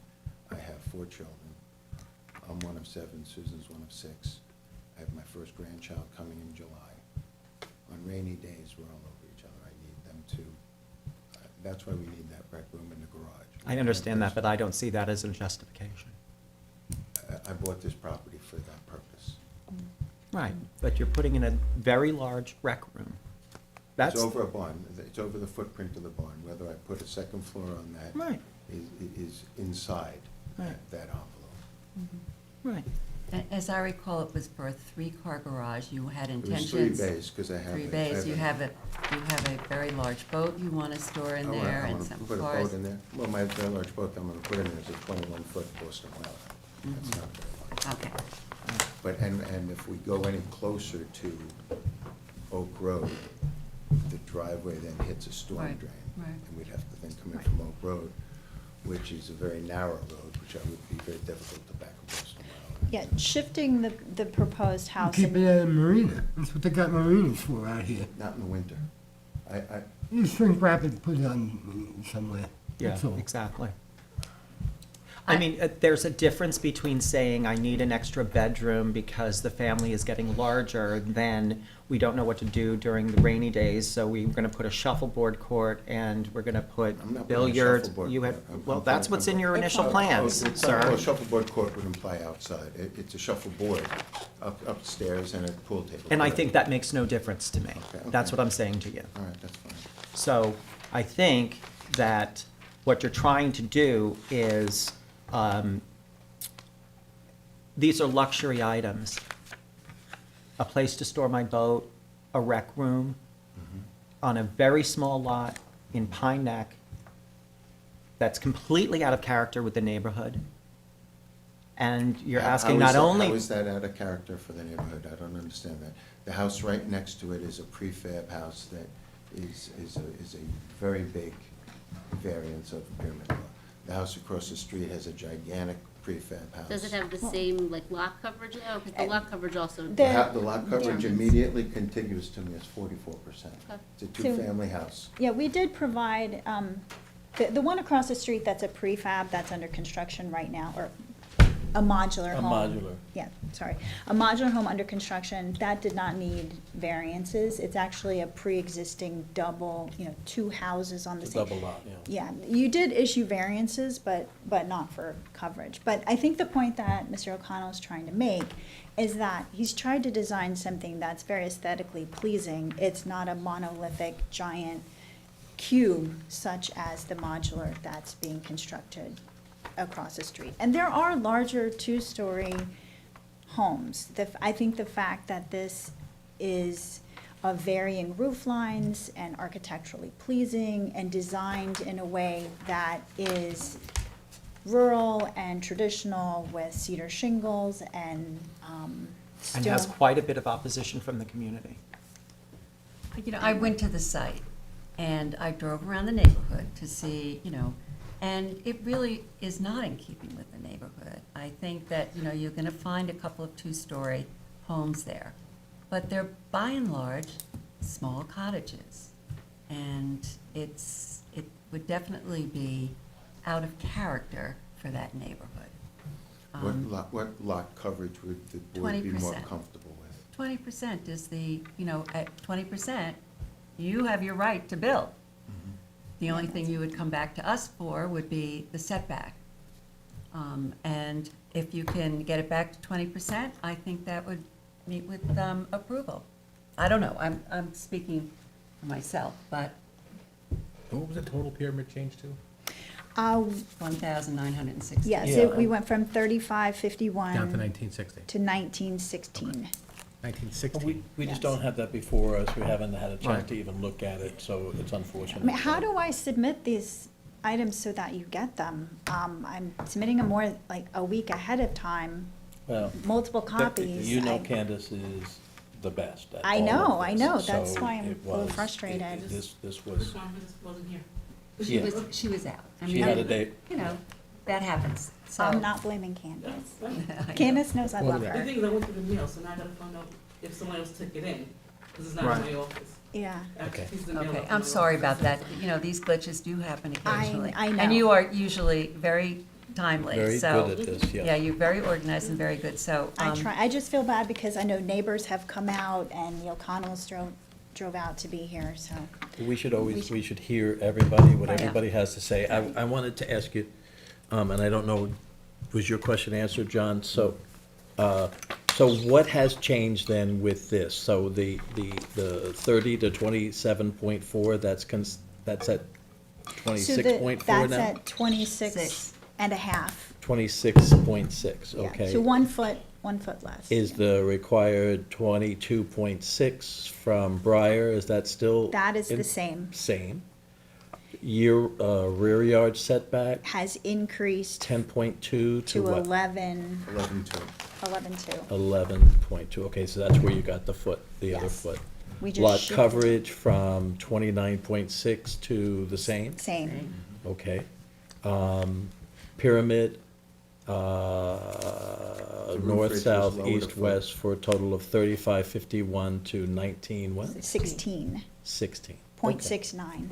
I don't know if you care about the point 1916 is fine. The pyramid relief now is related to what portion of the This is property? the doing, 1916. That includes mostly the section. The barn? No. It's all along the eastern property line. So there's a sliver that's from the one-story portion. And then this is from the two-story, this is the rec room here. Also, the cupola adds a little bit. That's only 27 cubic feet. I can show you more clearly on this. So, yeah. I would not be inclined to provide relief for a rec room. For what? A rec room. I mean, it is only a two-bedroom house with 1.5 baths. Mhm. That's the I'm bedroom. okay with the changes. Okay. We need 4 votes. Yeah, I know. I'm not good with the coverage. I mean, if the Okay. coverage was reduced, the 3-car garage was reduced, the rec room would be The reduced. last meeting we were at, you said you were okay with the lot coverage and you were worried about the variance. I did say I was worried about the The pyramid. pyramid Yeah. lot, and you said you.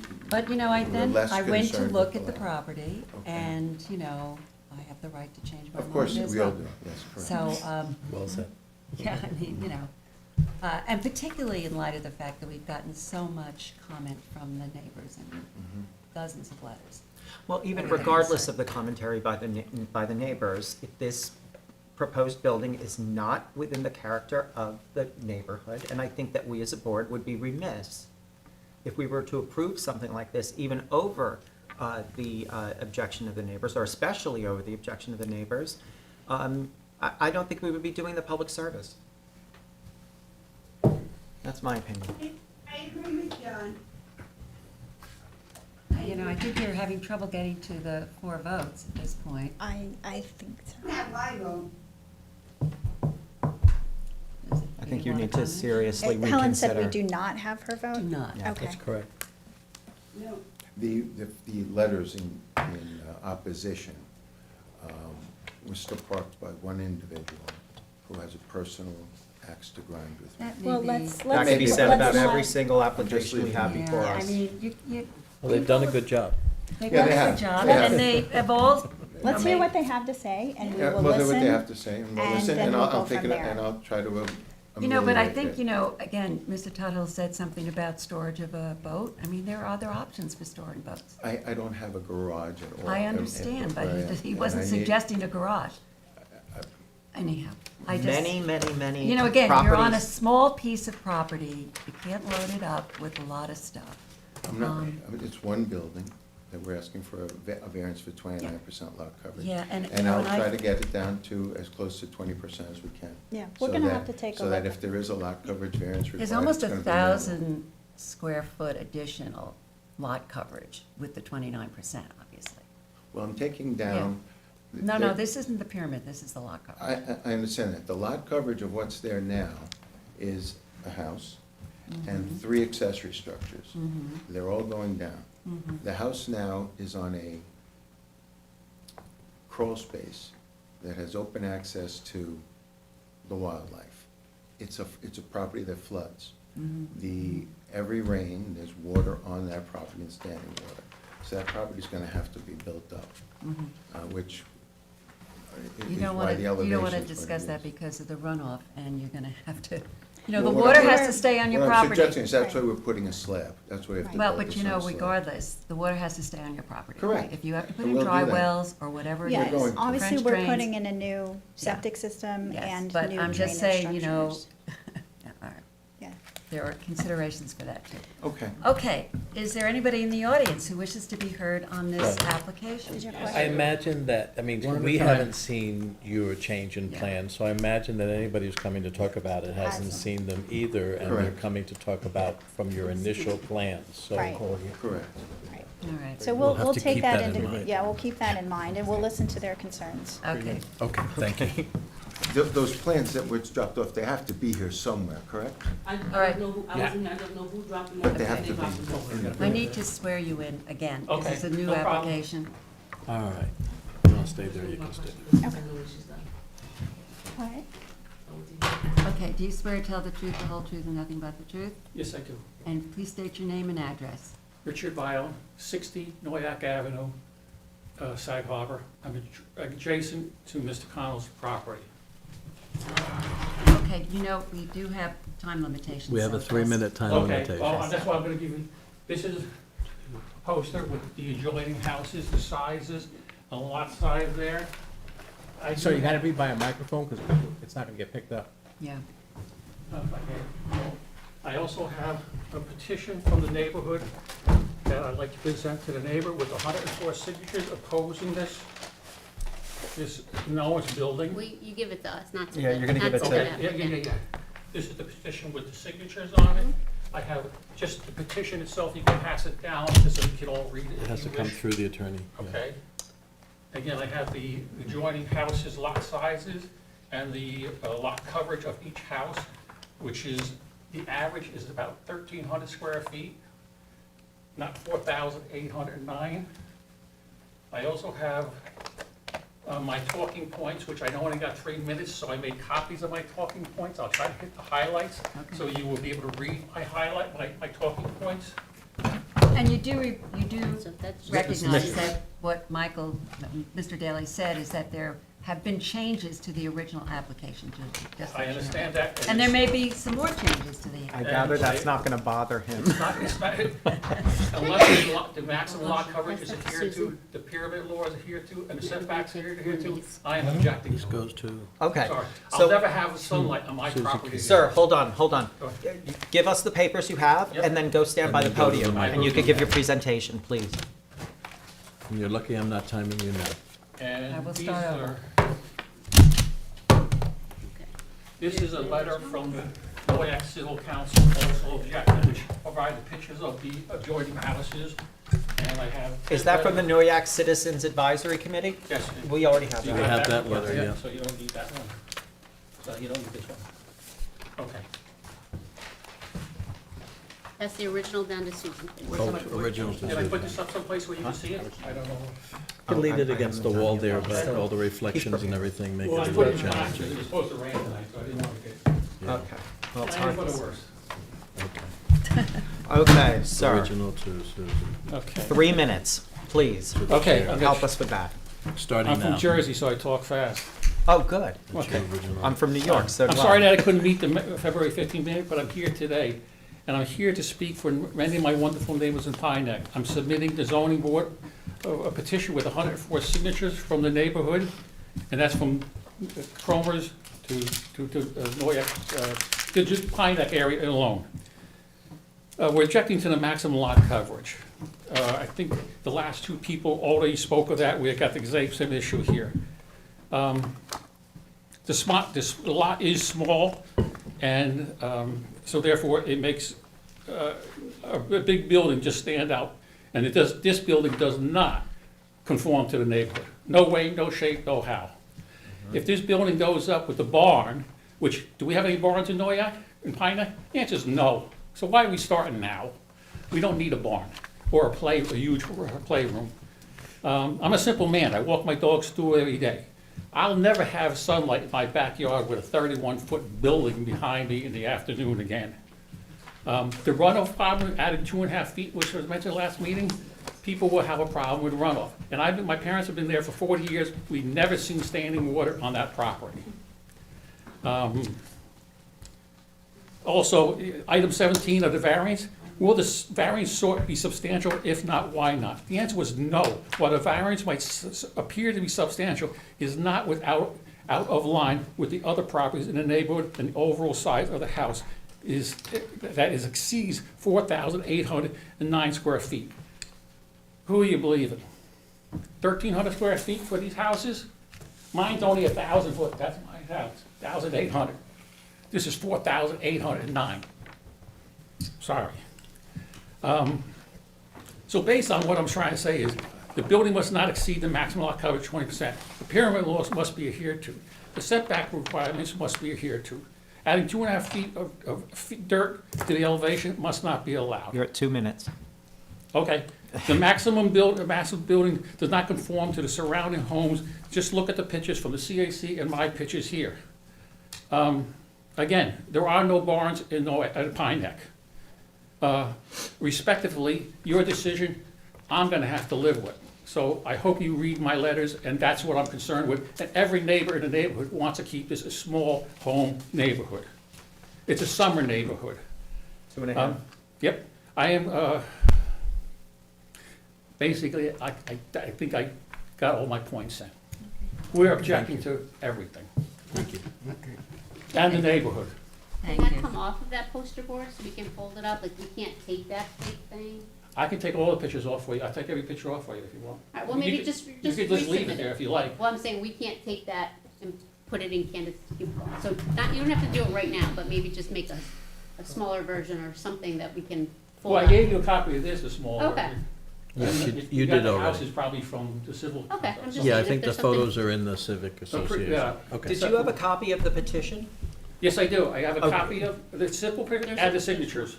I have You have a copy of the petition, Susan has all the signatures on it. Oh, okay. There's 14 pages because I just had them signed on the How many bottom. people was it? 104. And they all live in the surrounding community? Yes. Within, from Cromer's to Pine Neck Ave. Right. To Noyak Road to the Bay. Nowhere else. It's a cute little neighborhood. No one knew that this was happening, and they thanked me to bring it to their attention.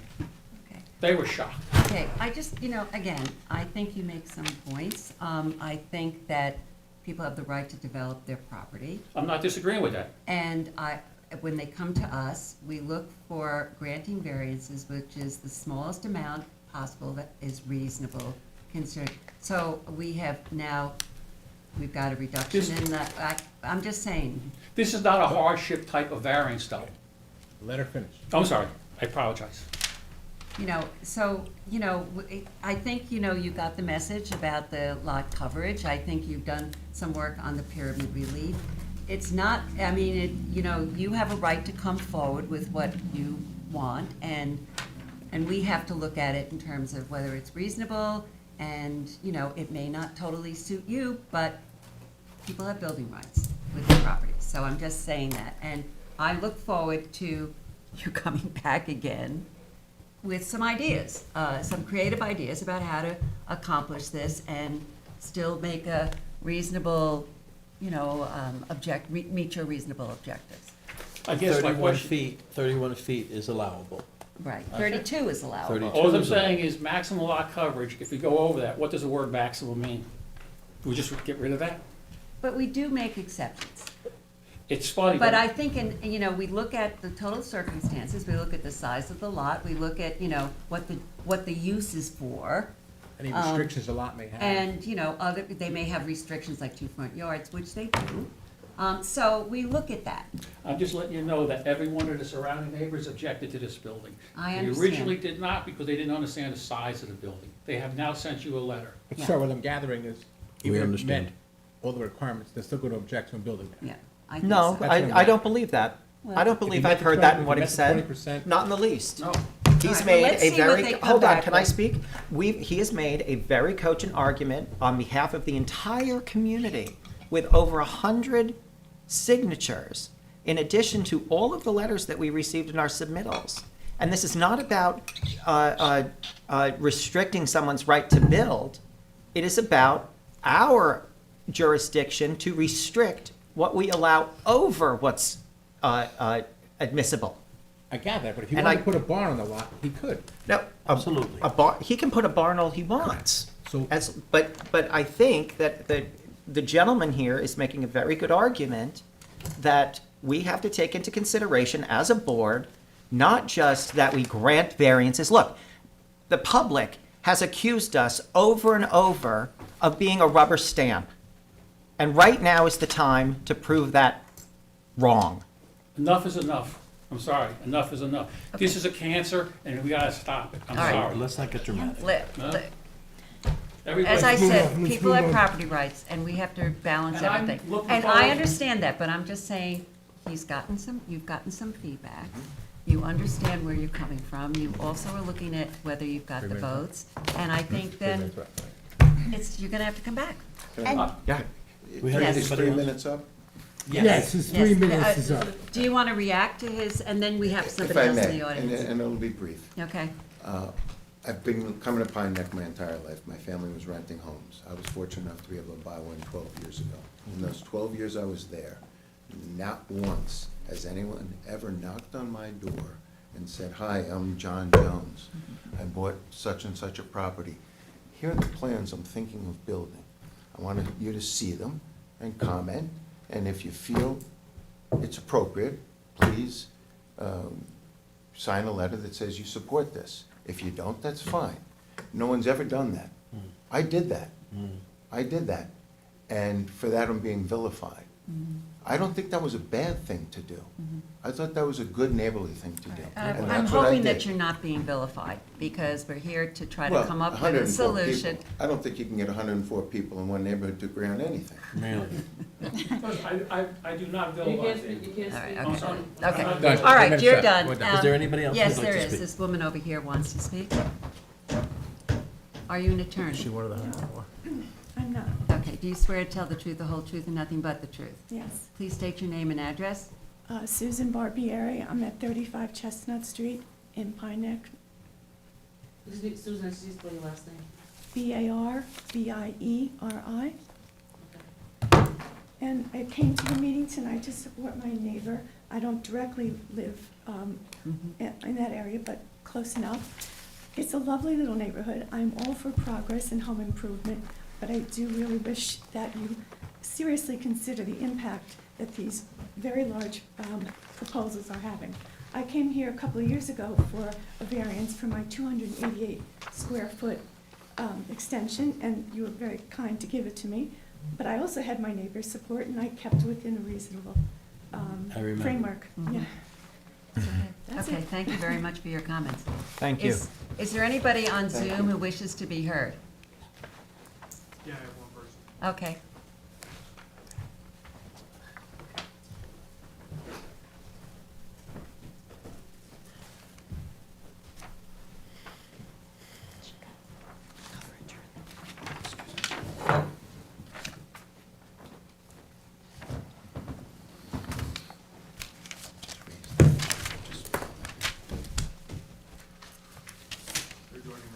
Okay, thank you, Kevin.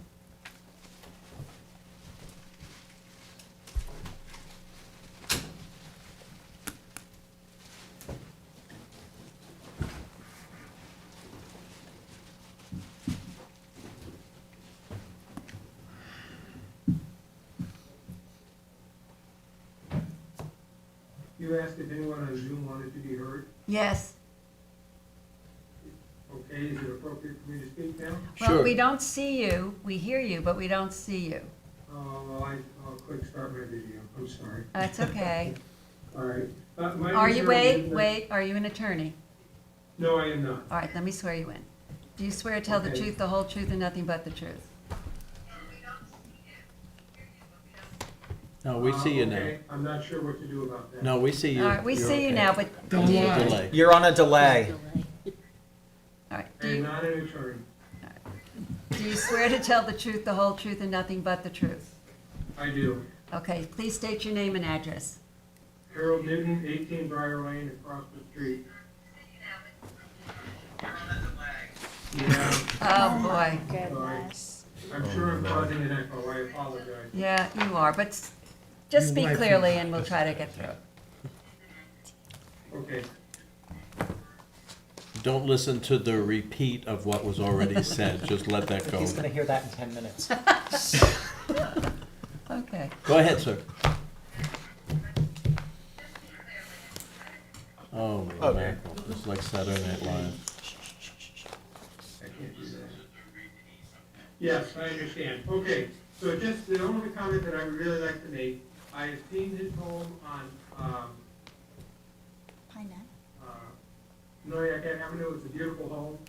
But what he's trying to build across the street, my largest concern is the notion of bringing in over 2 feet of fill in order to raise that property. I really, really don't think that's appropriate.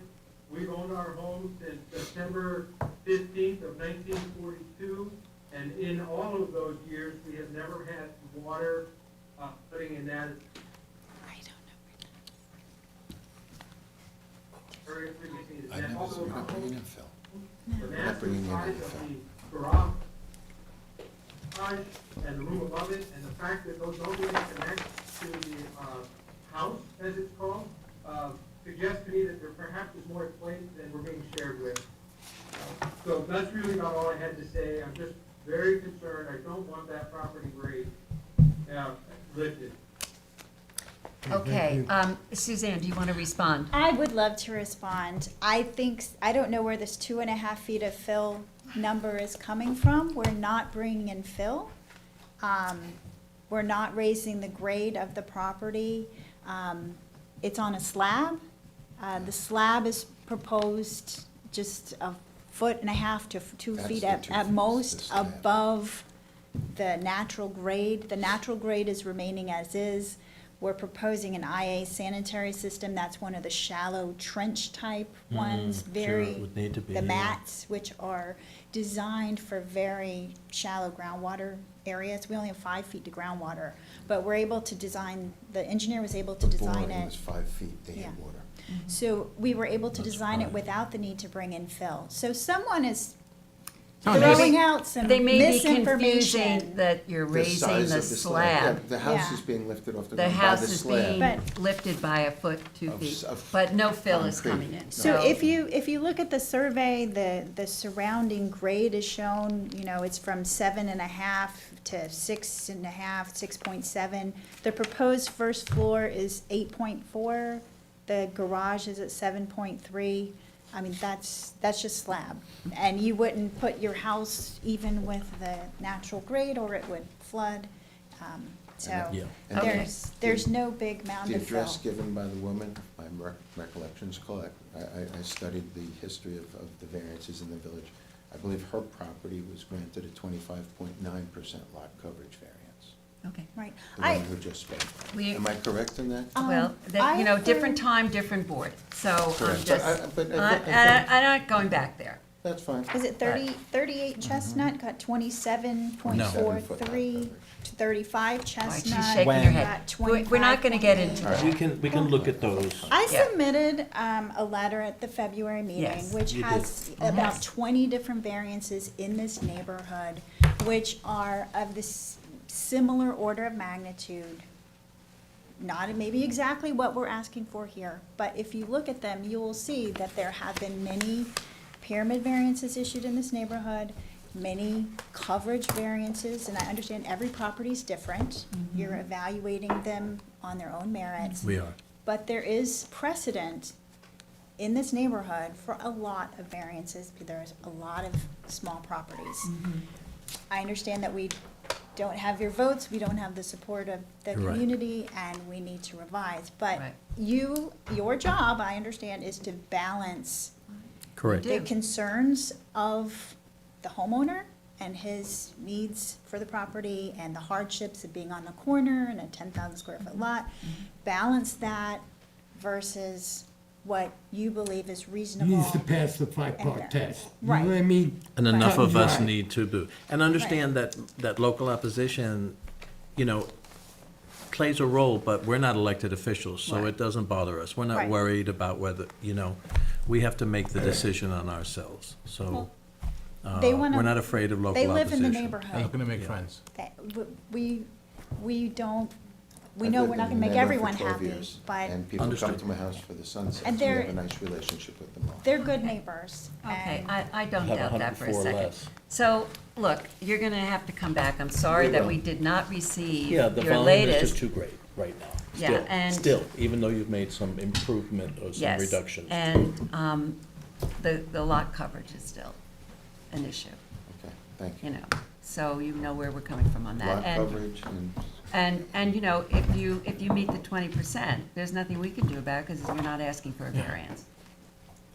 I don't think it's up to. All right, okay. There's probably some space in there where we can get All our right, well, 4 let's votes see. and- Now, when should we have them back, May? 5/2 or 5/16. 5/2 or 5/16? How much time do you need to make adjustments? I'll let my guys The do it. sooner the in a week. better. So 5/2? 5/2? 5-2? Sure, that'd be fine. All right, so I make a motion to adjourn this until 5/2. Second. Mr. Daly? Thank you for your time. Mr. Daly? Aye. Mr. Tuthill? Aye. Ms. Burgess? Aye. Mr. Mastone? Aye. Mr. Leonard? Aye. Okay, thank you Thank you for very your much. attention and your Thank time. you. All Thank right. you and for your feedback. Thank you. Okay, item 12 on the agenda is 2331 Montauk LLC, 2331 Montauk Highway in Bridgehampton. This is a holdover from our February 15th meeting. Okay. Good evening, for the applicant David Gilmore Jr., Greenberg Troy, 2317 Montauk Highway, Bridgehampton, New York, and the property immediately next door to... 3 minutes. Okay. Hold on one sec, can you pass that to, the original goes to John. You kept it open because you wanted us to go to the landmarks Oh, that's board, right, that's right, the which landmark- we did. Okay. So, the landmarks board, they sent you a letter, they object on two bases. One is the illumination of the sign, the second one was the size. I've given you a series of pictures in the updated, which shows, so we had the hearing, it's Tuesday night, they objected to that. Saw the letter, yeah. Right, and so I went back to Bridgehampton and I took pictures of all the lights that are along that strip. And then the last picture is a picture of the Greenberg-Trorig sign, which I think if you take a look, it's so much more subtle than the uplighting or the downlighting that occurs on the other Yeah. properties, right? I mean, if you take, look at the last. Behind the letters? Yeah, it's within each letter, right? But it's so much more subtle than the other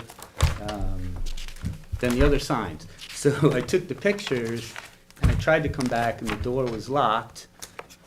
I called the desk, the chairman answered, but he wouldn't come down and let me in. So they didn't have the benefit of these pictures, is my point, right? So I don't think they fully could grasp or understand what was going on. And this is what you're proposing, like this? That's what we're proposing. With just the letters Just the eliminated? letters done. It's the exact same sign. And this board had approved the sign. Nice sign. So this is the original sign that was now replaced by the Greenberg-Trorig sign. That sign's in storage. I think it's gonna be Farrell Companies, not building, but it's the same exact sign. And it'll be backlit from the Yes, letters. from the letters. Just like the Only Greenberg-Trorig. Yeah, it'll look just So like what's that. the size of the Greenberg-Toric? It is the same size as what we're proposing for this. And again, you hear a lot of cases, right? Here's, the sign's gonna be located in this area. And what's significant is there's the fence, because we have a retaining wall, right? Yeah, so So people you're don't making it fall higher. over. Fall over. So we're making it higher and bigger so that you can actually So see. wait, what it from the happened with landmarks? Repeat. Landmarks. Does not support it. Didn't support it. Well, it didn't No, support they the didn't backlighting. totally, yeah. It's the backlighting and the size is what they objected to. And, it was unusual. I would say two things. One, don't ever send anybody there in a referral. Two, Or at least you never did. and we have to go back for a certificate of appropriateness. So Right, this is gonna be decided, by them. That board is really narrowly focused on what they do, which is historic, which is really important. But they said to me, we want a sign that looks historic. And I said, it's a modern building that was put up a year ago. That doesn't make any sense. And, I come before you tonight having done the Topping Rose House was one of the projects that I had done. And I learned a lot from that case from the architects who said, you don't want to mimic historic structures. You want to make it different because that's what highlights them. So if you see the structures around the Topping Rose House, they're all architecturally very, very, very different. And it highlights the main building. One of the other subtleties is that there's a glass, I don't want to call it opening, but there's a glass area that separates the front of that Topping Rose from the back, and that was also a big deal to do. And I think if you look at the Marin building down here, where you have that Mansard-type architecture and then the office-looking thing in the back, that's what historic architecture is about, is building up the historic part and not taking away from it. And I think that point was lost Tuesday night. On it. So Katie, how does that affect what Yeah. we are doing here tonight? Yeah. How does their Assume referral they report? disapprove their certificate. That's gonna be for the applicant to manage. I have no idea if they're gonna be able to, you need to get a certificate of appropriateness Yes, from the I- landmarks board before he gets a building permit, so I'm not I- entirely certain if you, So we could, Grant the so we variance. could approve or deny and then it's up to landmarks? Yes, Okay. yes. I mean, it's, But you in other know, these words, are all our approving new applications. This is a Doesn't give new. you, No, doesn't give you no, the I've got to go sign. back and You have to do this. battle with the. Well, I'd like to say it isn't a battle, but. Negotiation. But this is a fairly, as I understand, a fairly new. Yes, Yeah. yes, So, and they look, are they're gonna be working through tasked. some of And- the, Agreed. And they're And, gonna be you tasked know- with preserving, they're gonna be tasked with preserving the historic district. I don't know how they're gonna balance that with, like you said, the pre-existing architecture that's now modern. I mean, Right. I explained it far better tonight than I did Tuesday night, so. so you have some homework to do. Maybe that's why. Yeah, right. So, Well, I mean, you know, it's a it's learning unexpected, experience. yeah. It's gonna be a learning experience for everybody. And I don't know if it matters, but this board approved the sign that, the Greenberg Trorig sign in that space, and you made some wonderful comments about it, and then the planning board and the ARB at the time did the same. I've put that decision in there for you. I won't bore you with reading it again. Um, I'm fine with it. I have no questions. I had something I was gonna ask you. What's the setback again? 16 and a half from the front, Yeah. 5 feet from the side. Okay, so that also requires a variance, as I recall. Yes, yeah, we're asking for 5 variances. Those are two. All right, so the side, the front, The the backlit. lighting, the size of the sign, and what's the fifth one? Yeah, I don't remember. Could you move it back at all? Well, I think I that. know you don't want to, but. The further back you move it, the less effective it is, right? And Well, it's gonna be elevated, it's gonna be internally lit. I mean, I don't think that people are gonna miss it. I just think that, you know, asking for 5 variances for the sign is a fair amount. Well, the other variance is because the building's not set back 40 feet. So you can only have a freestanding sign, so that was but it's a Because we pre-existing. gave relief on the building, now we gotta give relief. No, on there was the no sign. relief on the building, it was pre-existing non-conforming. It got no relief. But that's the reason why, it has to be set back 40 feet to have a freestanding sign, which was the exact same thing next Got door. it. Next door is at 16 and a half feet, so it kind of, sort of bookends it and The one next door is 16 and a half? feet set You're back asking for the same? for the same exact thing. Okay. I kind of feel like the horse has already left the barn. Well, I just don't know how it works with the landmarks, you know. That's when- my problem. Yeah. Our That's decision your You don't have to problem. worry is, about our it. decision Yeah. is Yeah, our you don't. decision, Yeah. theirs is theirs. So in light of all that history, I'm okay with this. Anybody else wish to comment? Okay. Comments, public. Is there anybody in the audience who wishes to be heard on this topic? Judge? Is come there on. anybody on Zoom who wishes to be heard? One person. Okay.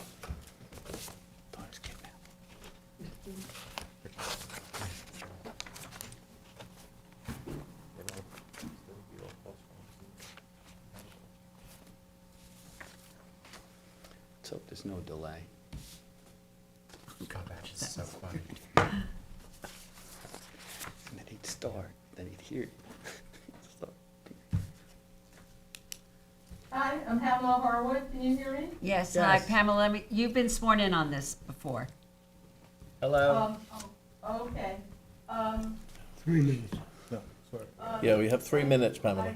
I just want to say again that I feel that this application has once again been advertised incorrectly. On the agenda, it says that it's an existing sign. Right, we know that from last time, yeah. Yes, I know, but I don't understand why that mistake is repeated. And I think it gives the The what? public a very wrong impression. I don't understand why. it's Okay, being so, corrected. so Pamela, just so that you know, Candace says that the agenda, that the write-up in the agenda does not change, even though the application itself may be modified. Okay, so I wanted to say that one of the largest complaints that we get in the civic is the preponderance of signage on Main Street in Bridgehampton. And so this is a big deal for the community. This applicant already has 2 signs attached to the building, one facing front, one facing west. I had gone to visit the site, before the last hearing, and I had a conversation with Brian DeSessa, who's now a senior VP at Farrell, and he was telling me, well, you know, we can't do the correct setbacks according to code because the sign would be at our front door. And I didn't really know why that was. But then at your last public hearing, I found out it was because when this building was originally done, you know, as of right in the Hamlet office zone is 3,000 square feet. Beyond that, you need a special exemption up to 6,000 square feet. They were given that special exemption, but in order to get the required parking, what came out of the last hearing was the building had to be moved forward toward Montauk Highway in order to accommodate the 6,000 square foot building and the parking that was required. So this is a self-created problem. If that hadn't been done, if a smaller building was built to begin with, then there would have been the correct setbacks and a monument sign would have had plenty of room. But that is the reason why there is no room to put this monument sign in the front lawn without getting all the variances. And I agree with the chair, the amount of variances that are being requested for this are phenomenal. Setback relief, and illuminated sign. And another thing I have to say is that even though this building was built just a few years ago, it is not a modernist looking building as seems to have been implied earlier in this discussion. You have 30 seconds, Pamela. It's a gray shingle building. It looks in keeping with Bridgehampton Main Street. Just because it was built a few years ago doesn't mean that it has a modernist look.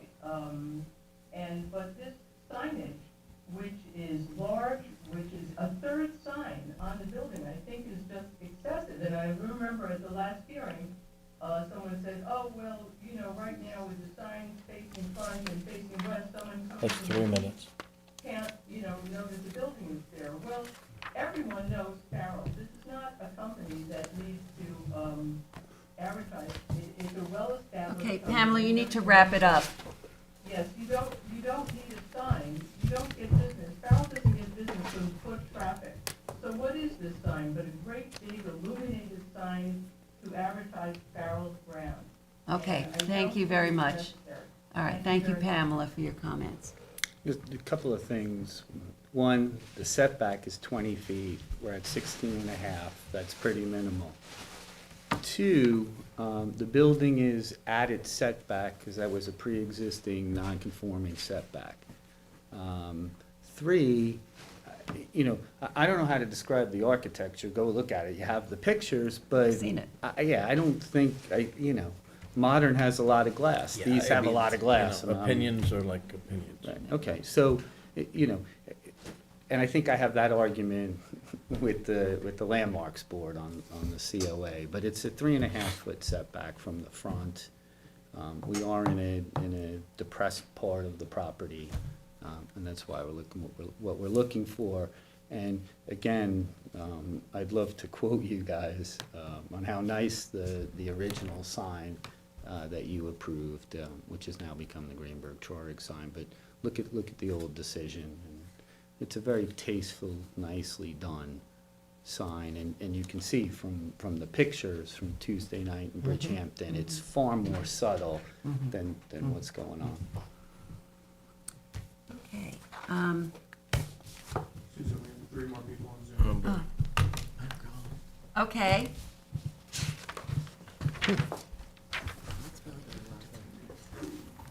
Who's doing the timing? Yep. Are you doing it? All Parker. right. You got the clicker? What are you got? I'm coming over there, Heidi. Okay, hi. He misses being on this side. Yeah, he does. He's now an east sider, not a west sider. Excuse me. Hi, I think I've sworn you in before, correct? Can't hear you. At the beginning of the 3 minutes, they already spoke. Yes, did I swear you in before? You're muted, sir. Can't hear you. There we go. There we go. Yeah. All right. Please state your name and address. James S. Olson, my address is 122 Lumber Lane. I've been a voting resident of Bridgehampton for nearly 40 years.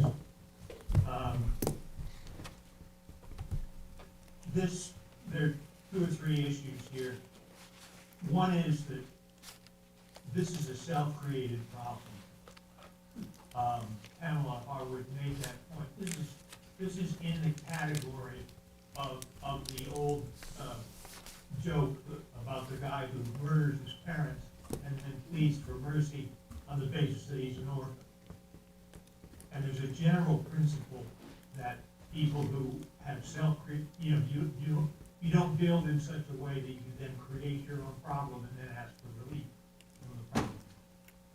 Secondly, the illuminated sign that we're talking about is entirely inconsistent with the historical district and the objectives of that district and the intent of that district.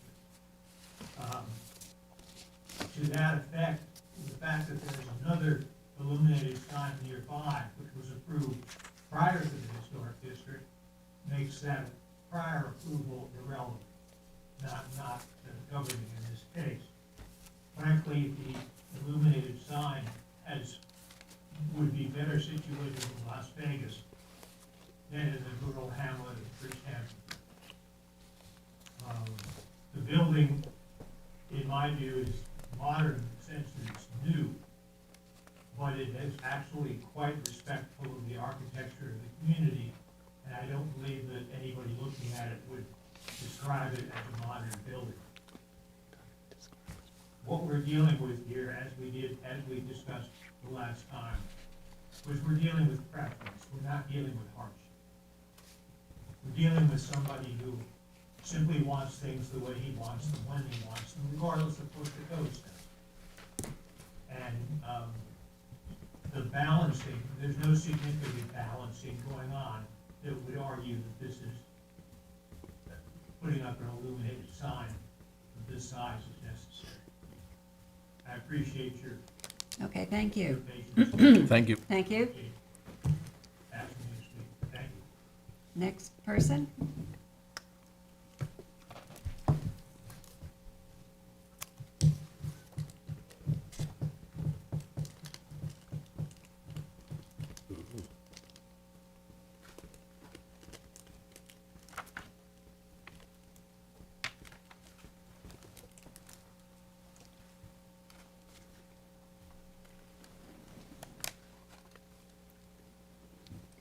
Hello? Hello? Hi, have I sworn you in before? I believe so, yes, at least more than once. Okay. Yeah, I believe he's Okay, go ahead. Your name, Your please? name and address. Peter Pater, 371 Woodland Drive. I'm a member of I'm an officer of the Bridgehampton Civic. A lot of what I was going to say. Excuse me, before you proceed, could you spell your last name, please? Yes, it's 5 letters. F as in Frank, E-D-E-R. Okay, thank you. Okay. As the other speakers have already spoken on these issues, I just want to make a couple of points. It's amazing to me that after working long and hard to establish the historic district, that before the ink is even dry on it, people are trying to chip away at it. Variances for the sign, all these different things. You know, this is the historic district that's going to maintain the character of our community, of our hamlet. And to have large monument signs, backlit, and everything else, that is not in keeping with an historic district. And I just think the issue of precedence is very, very important. We had a lawyer for someone in Pine Neck, where I grew up, talking about using precedence, using as the various grantings of variances there, and how they were going to use those precedents to grant relief, for what this gentleman wanted to do. Precedents, if you continue to grant these precedents, in Bridgehampton, the value of the historic district is going to continue to be eroded before it's even begun. And I just hope the board, this board and other boards, would take that into effect going forward. Thank you very much. Okay, thank you. Next.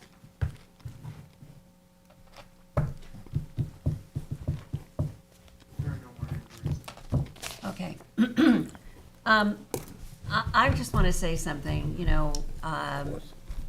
the way I understand it, this zoning board waits for input from the planning board, waits for input from the conservation board before it makes its decisions. And I feel if we grant this variance and then you go through the process of the C of A approval Certificate of process. appropriateness. Right. Again, we're trying to sort it all out. It's new. Right. So I personally would be opposed to granting a variance until you go through that process. Well, I mean- respectfully, the buck stops here, or it starts here, right? We need to have the relief, or we're not talking about, location or area or size, or all the things that you need to go forward. So, in We're any an case. appeal, Right, so. I'm appealing. Yeah, but you haven't gone through the process. Well, I can't go through the process until you make a decision. Why? Take the planning board, because I need to know what I have and then what I can go ask for. Right now, I'm in limbo. I don't have a decision. I don't have a sign. If you took, a gas station that needed variances, you're not gonna send me to planning to do site plan when they don't know where legally the things can go. The process has to start here. Yeah, I don't agree, so. What is the COA, is it? Yeah. Certificate of appropriateness. Right, from the landmark, from the historic board. Correct. What do they regulate? Do they regulate the it- same things that we do in terms of setbacks No. and things like that, or? They do not. Just whether it's in conformity with, their idea Appearance. was like a historical, Yeah. I mean, what should occur within the historical district, as I understand it, I mean, they don't, Why they can't don't, we just face over until he meets at the landmark and we see what the landmark no. says? Because there's nothing for them to We have a approve. referral report from the landmarks board. I mean, this is just like you get a referral report from the planning board, just like anything else. Right now, the landmarks, you can't act as the appeals to the landmarks board No, because right, they, right. they don't have any new guiding standards. Their standards are, like David But what said. I'm saying is, we act as an appeal when the building department Correct. turns down the permit. Correct. If they come back and they say, C of A, we're not approving this sign, the building department then says, we're not gonna grant you the permit to do the sign, then you come back to us. That's how I see it. They've already identified the variances that they need.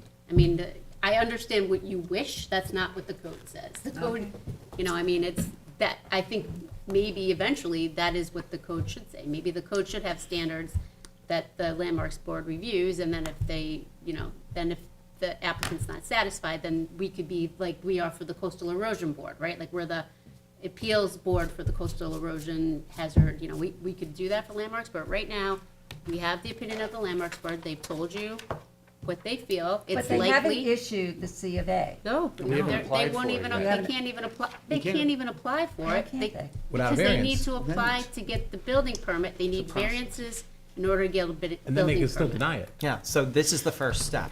Yes. This is the step that's before you. I mean, Yeah. this is the step that's before you. And you know how they feel. And it is likely, based on what they've said, it's likely they won't issue the COA because they don't like the illumination and they don't like the size. So Has the building department given you, we appeal building we department have decisions. the We're building not depart- appealing, we're not an No, no, appeal. no, the building, stop. Commission. The building we know what the building department says because that's how we get to the They said they would ZBA. The admit- building department basically said no. says, you can't have a permit for this sign because it's too big, because it doesn't meet the setbacks.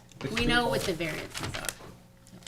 So this is a brand-new, unique situation, you can defer to the landmarks board, or you can say, we think it meets the 5-part test, we're gonna grant the variances, good luck getting the certificate of appropriateness, and this will be, we've only Right. seen like 3 of these, I mean, we don't know what's gonna happen.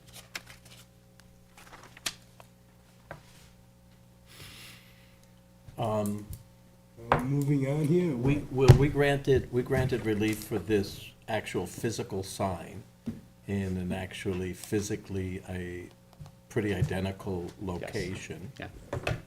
in the past. And that's Now, is it our job to take the new historic district into account? It's your job to weigh the referral report you got. I mean, that's, you know, I Okay. mean, you say it Can I- all the time when you're Can I weighing. see that? I don't have a copy of that. Yeah, we literally, It just got emailed to us. Oh, in the new ones? Yeah. It came Here. in the email, and the Emailed in the Landmarks Board does. yeah, I mean, these are difficult. These are difficult applications now because we've never had to consider the Landmarks Board as we are now. Usually you hear the Landmarks Board where an applicant saying, you know, the Landmarks Board loves my house, please help me preserve it, like we had, you know, last week, or when we had people coming from the Landmarks Board because they want to have a special use, you know, I mean, Right. usually we work, you know, together with the Landmarks Board, but it's built into the code that way. This one, you know, we referred it, the applicant happily went to them, they've gotten their feedback. You have to do the balancing test. If I But may, even if we approve it, it doesn't necessarily mean that, no. that you're gonna I- receive Yeah, we have ultimate. a hard road to hoe, but we'll do our best. And if I could quote this board in a previous setup, upon review of the same, the board agreed that the proposed sign is both attractive and aesthetically pleasing and will not have an adverse impact on the surrounding vicinity. The lighting source creates a subtle, shadow-like effect and is quite visually appealing. In this instance, under the aforesaid circumstances, this board is inclined to allow this unique style of unobtrusive, non-reflective illumination. I think It was we overstepped prior our, to the we overstepped landmark. our bounds. Right. Yes, I know. No, well, But that landmark shouldn't affect us at all. Right, but Well, it does. they're gonna be the final arbiter. They'll decide what they approve. and They're the don't approve. final arbiter. what's gonna happen is you'll decide location, they'll decide what it looks like, right? That's Yeah. what's gonna happen. I Well, mean, location, height, you're asking for a variance as to height? Right, but that's what you're deciding. Right, that's what I'm location, saying. yeah. Location, Right, height. right. They'll And decide what it then looks they'll like. decide. And what it whether or looks not like. you can have an illuminated sign there. Right. Correct. They'll determine, it's like the ARB. They're gonna determine what it should look like, whether it conforms to the character of the community. That's correct. And Yes and no. I mean, they're suggesting that the illumination I think they and the probably size have does not. I mean, there's an overlap. and- There's an uncomfortable overlap. And your advocacy argument as to other impudent signs is not appreciated. I didn't know a sign could be impudent, but Well, I'm sure. I'm not sure what that meant, but they asked Did me they if. mean impotent? Impudent, Um, offensive. They asked me whether the other ones had variances or not, Yeah. and I said, you Or know, they're actually pretty close, but I'm disrespectful. not gonna be the person that turns somebody else in Right. on their property. I, Did you see that? I did. I just have a disagreement on. go ahead, Helen. On the process. Yeah, Disagreement on the timing. Susan, Yes, I just want to say, David, you don't have my vote. I disagree on the, you know, I think, again, we're trying to sort it out and see how this works. But I don't, go ahead, Helen, go ahead. My changes that make it more palatable, but the way it is now. No, I mean, I don't know, the other member. The sign has existed there for 14 years. I mean, I know it was replaced, but it's the same The sign. Greenberg sign. Greenberg, there was one Yes. at the Greenberg sign. That was the. Yes, was no, the- we, that- yeah, I saw it. So it was there for 14 years without complaint. This is a new space, but it's, you know, they're like sister buildings. I One's at one understand. end, one's at the other end. And the process, I can't go to the Landmarks Board without your approval. I don't have an application, right? I'm asking to be able to have a sign there. Unless you grant me that ability, I don't have the ability to go there. I Right. don't understand that. Well, I'm not. I don't get that. You mean you can't fill out an no, application has nothing based to- on what you've got in front of you in terms of the height and the size and you can't fill that out without us dealing with it I first? can certainly fill it out, Susan. Yeah, okay. But it is meaningless I'm not allowed to have a sign there as the situation exists today. I can't make an application Unless you have the where I don't variances. have the right to have the sign. And Okay, Well, so- but maybe then we have to separate out the setback from some of the dimensional stuff too. I mean, I mean, Or the appearance. yeah, we have to separate out the appearance. Maybe we don't approve the appearance, we just approve the setback because of the 40 feet and the depression No, but and the appearance, That's you're nothing to talking do about with the the appearance. illumination. Yeah, the The size and the illumination. illumination, the size and the illumination. And the only difference is, I would accept that. I would. And I don't think he needs our, It's just wrong. yes, in order to You're go getting the to process wrong. I think It's Katie's frustrating. made it clear what this board is charged to do. Now, And you can, I mean, I'm not sure I understand what the confusion is. You can grant all of these variances, you can grant none of these variances. You can defer to the Right. landmarks board and say, we agree with you on X and X, but you haven't objected to the setbacks, so we will grant the setbacks. You can say, we didn't have a problem with the Greenbrook Traurig sign, and we think it's consistent, and, then, you know, I mean, this is totally different from the conservation board, right? Where Marty will review your conservation board application, and he's gonna grant whatever he wants, and then the applicant comes to us hoping that we will also grant those variances. They can't get a certificate of appropriateness without an application for a building permit, and then they can't get an application for a building permit because the sign does not comply. Exactly. So you can't separate, you But can wait, grant they in part can't- and deny in Wait, part. you said without an application for a building permit. They've already made an application for a building permit, which And we're has been denied. denied because the Variances. sign does not comply with the illumination, with the height, with the setback. So they You need to get the need- building permit in You order to need go. to act. You need to act. You can, Yes. you grant them all of it, deny all of it, grant in part, deny in part, you have to act. Yeah, it's illumination, height. and sca- setbacks. And size, right? Yes. Size and setback, Well, there are 5 things. Right. and one, Okay. just for good luck. Well, do you have 4 votes on this board? I don't know. I'm fine. I know I don't have two. How's the rest I of the would board be feel? willing to grant the setback. And I might even be willing to grant the size.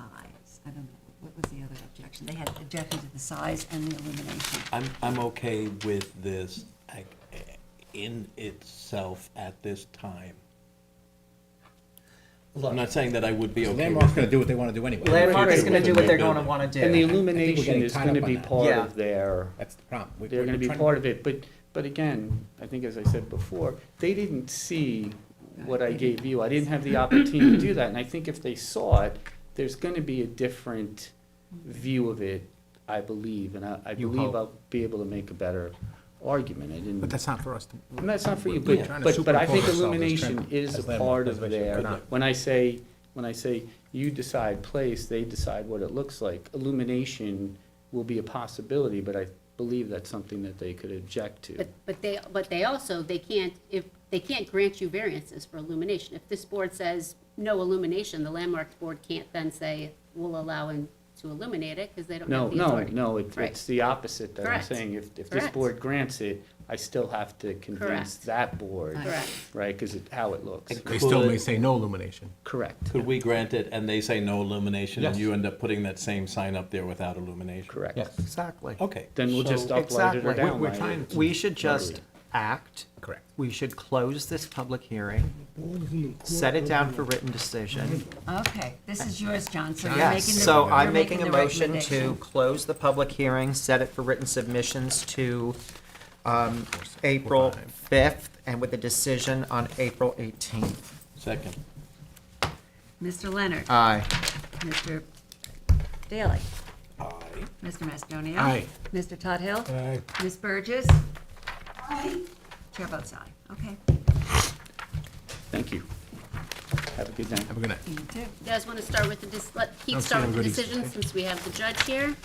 Okay, yes. Okay. Thank you, David. Judge, which one is yours? I'm gonna SA do 123. 249 Surfside Drive LLC, Suffolk County Tax Map 900-117-2-20. This application is for property located at 249 Surfside Drive in Bridgehampton. Applicant seeks variances to construct a FEMA-compliant, unconditioned breezeway to connect the house to the premises to a house on the adjacent lot. While this request is unusual, this board does not, under this set of facts and circumstances, and with very specific conditions, This board does. You said does not. The board does find. this board does find, Got it. under this set of facts and circumstances, and with very specific conditions, that the application passes the standards set forth in New York State town law and the town code. Therefore, this board grants relief from the following provisions of the town code to construct a covered screen, unconditioned, second-story breezeway to connect the dwelling on this lot to the adjacent lot to the east. 1, Town Code 330-84D, a pyramid encroachment in the amount of 2,337.94 cubic feet. And 2, Town Code 330-115D, continuance for a principal minimum side yard setback of 0 feet where 15 feet is required, and a total side yard setback of 20 feet where 35 feet is required, as shown on the site plan prepared by Ferentaro Group PC, last revised February 14, 2024. And the pyramid diagram prepared by Christopher James Coy, architect of Barnes Coy Architects, last dated November 17th, 2023.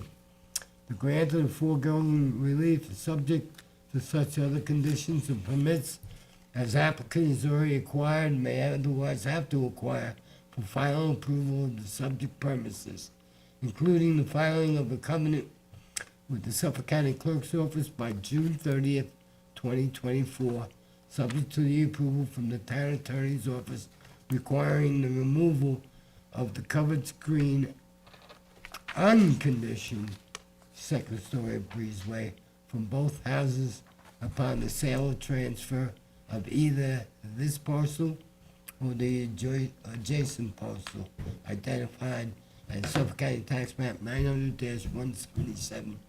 900-177-2-21, where common control of both parcels no longer exists. Is there a second? Second. Mr. Tudhill. Aye. Mr. Daly. Aye. Mr. Mastonio. Aye. Mr. Leonard. No. Ms. Burgess. No, Chair votes aye. And then you can do this one. Thank you. There you have it. Whatever you want. Thank you. Okay, the other one I have is SA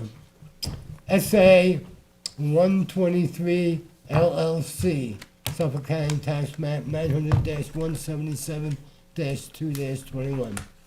This application is for property located at 263 Surfside Drive in Bridgehampton. Applicant seeks variances to construct a FEMA-compliant, unconditioned breezeway to connect the house on the premises to a house on the adjacent lot. While this request is unusual, this board does not find under this set of facts Does fine. and circumstances, and with specific conditions, that the application passes the standards set forth in New York State town law and the town code. Therefore, this board grants relief from the following provisions of the town code to construct a covered screen, unconditioned, second-story breezeway to connect the dwelling on this lot to the adjacent lot to the west. Town Code 330-84D pyramid height for a pyramid encroachment in the amount of 2,496.48 cubic feet and Town Code 330-115D continuance for a principal minimum side yard setback of 0 feet where 15 feet is required, and total side yard setback of 18.4 feet where 35 feet is required, as shown on the site plan prepared by Ferrantello Group PC, last revised February 14, 2024. The pyramid diagram prepared by Christopher James Coy, architect of Barnes Coy Architects, last dated November 17, 2023. The grant of the foregoing relief is subject to such other conditions and permits as applicant is already acquired or may otherwise have to acquire for final approval of the subject premises, including the filing of a covenant with Suffolk County Clerk's Office by June 30th, 2024, subject to the approval from the Town Attorney's Office, requiring the removal of the covered screen on conditions second story breezeway from both houses upon the sale or transfer of either parcel or the adjacent parcel identified as Suffolk County Tax Map 900-177-2-20, where common control over both parcels no longer exists. Second. Mr. Tudhill. Aye. Mr. Daly. Aye. Mr. Macedonia. Aye. Mr. Leonard. No. Ms. Burgess. No, Chair votes aye. Okay. Okay, Bob? Okay, we have, You're done. this is a decision for 142 Shore Road LLC, Suffolk County Tax Map 900-76-3-49. This application for property located at 142 Shore Road, North Sea. Applicant seeks variances for a proposed covered porch to a pre-existing dwelling on a lot burdened by 2 front yards. This application passes the standards set forth in New York State Town Law and the Town Code. Therefore, this board grants relief from the following provisions of the Town Code for a proposed covered porch. 1, Town Code Section 330-115C, continuance for a principal front yard setback of 27.1 feet from the northerly property line, Shore Road, where 27.9 feet is pre-existing. And 2, Town Code Section 330-11, Residential District Table of Dimension Regulations for a total lot coverage of 21.28%, where a maximum of 20% is permitted, as shown on the survey prepared by Meets and Bounds Survey, last revised October 28, 2023, and the floor plans and elevations prepared by David H. Sherwood Architect, floor plans last dated March 3rd, 2023, and elevations last dated January 18th, 2024. Grant of the foregoing relief is subject to such other conditions and permits as applicant has already acquired or may be otherwise have to acquire for final approval of the subject premises, and is conditioned upon all fences being removed from the corner clearance area and the right-of-way prior to the issuance of any certificates for the covered porch. Second. Mr. Macedonia. Aye. Mr. Daly. Aye. Mr. Leonard. Aye. Ms. Burgess. aye, Mr. Tudhill. Aye. Chair votes aye. Okay, I have 2 decisions. In the matter of Carlos Arena and Michael Mazzano, Suffolk County Tax Map 900-88-1-14. This application is for property located at 2569 Montauk Highway, Bridgehampton. Applicant seeks variances for a proposed addition, patio, and shed on a property that boasts a pre-existing dwelling that the applicants seek to preserve. This application passes the standards set forth in New York State Town Law and the Town Code. Therefore, this board grants relief from the following provisions of the Town Code. 1, for a proposed addition, Town Code Section 330-11, Residential District Table of Dimensional Regulations, for a required total side yard setback of 30.4 feet, where 45 feet is required, and Town Code Section 330-84D, pyramid height, for a total pyramid encroachment in the amount of 1,164.13 cubic feet. Existing is 1,160.7 cubic feet on the east side, and a proposed 3.43 cubic feet on the west side. And 2, Town Code Section 330-83C yards, and Town Code 330-76D, placement of accessory buildings, structures, and uses in all districts to allow a proposed patio to be located within the minimum required side yard, and for a proposed shed to be located within the minimum and total required side yard for the principal building as shown on the floor plans and elevations prepared by architect Fernando S. Gonzalez, last dated February 1st, 2024, and the survey prepared by David L. Sakis, land surveyor, last dated October 18th, 2023. Grant of the following relief is subject to such other conditions and permits as applicant has already acquired or may otherwise have to acquire for final approval of the subject premises. Second. Mr. Leonard. Aye. Mr. Macedonia. Aye. Mr. Daly. Aye. Mr. Tudhill. Aye. Ms. Burgess. Aye. Chair votes aye. And the last one is 370 Fowler Street LLC, Suffolk County, tax map 900-178-1-22.1. This application is for property located at 370 Fowler Street, Watermill. Applicant requests variances to install deck-mounted solar panels to a one-family dwelling under construction. This application passes the standards set forth in New York State Town Law and Town Code. Therefore, and for the reasons set forth herein, this board grants relief from the following provisions of the Town Code for a proposed deck-mounted solar panel PV system, addition to a one-family dwelling under renovation. 1. Town Code Section 138-7A, Coastal Erosion Management Permit required compliance with provisions affect on zoning regulations to allow the solar panel system to be located in an erosion hazard area. And 2. Town Code Section 330-46.2B1, adjacent areas for an accessory setback of 65.1 feet where 125 feet is required, as shown on the survey prepared by Lester Holden, LS of Squires Holden, Weissenbacher, and Smith, last revised August 3rd, 2023, and the elevation prepared by Andre Kikoski, architect, August 1st, 2023. Granted the foregoing relief is subject to such other conditions and permits as applicant has already acquired or may otherwise have to acquire for final approval, including the replacement of the project limiting silt fence barrier. Second. Third. Mr. Leonard. Aye. Mr. Macedonia. Aye. Mr. Daly. Aye. Mr. Tudhill. Aye. Ms. Burgess. Aye. Chair votes aye. Do I have a motion? Motion to close. Wait, one more? No, motion to close. Second. Okay, all in favor? Aye. Okay, meeting's closed.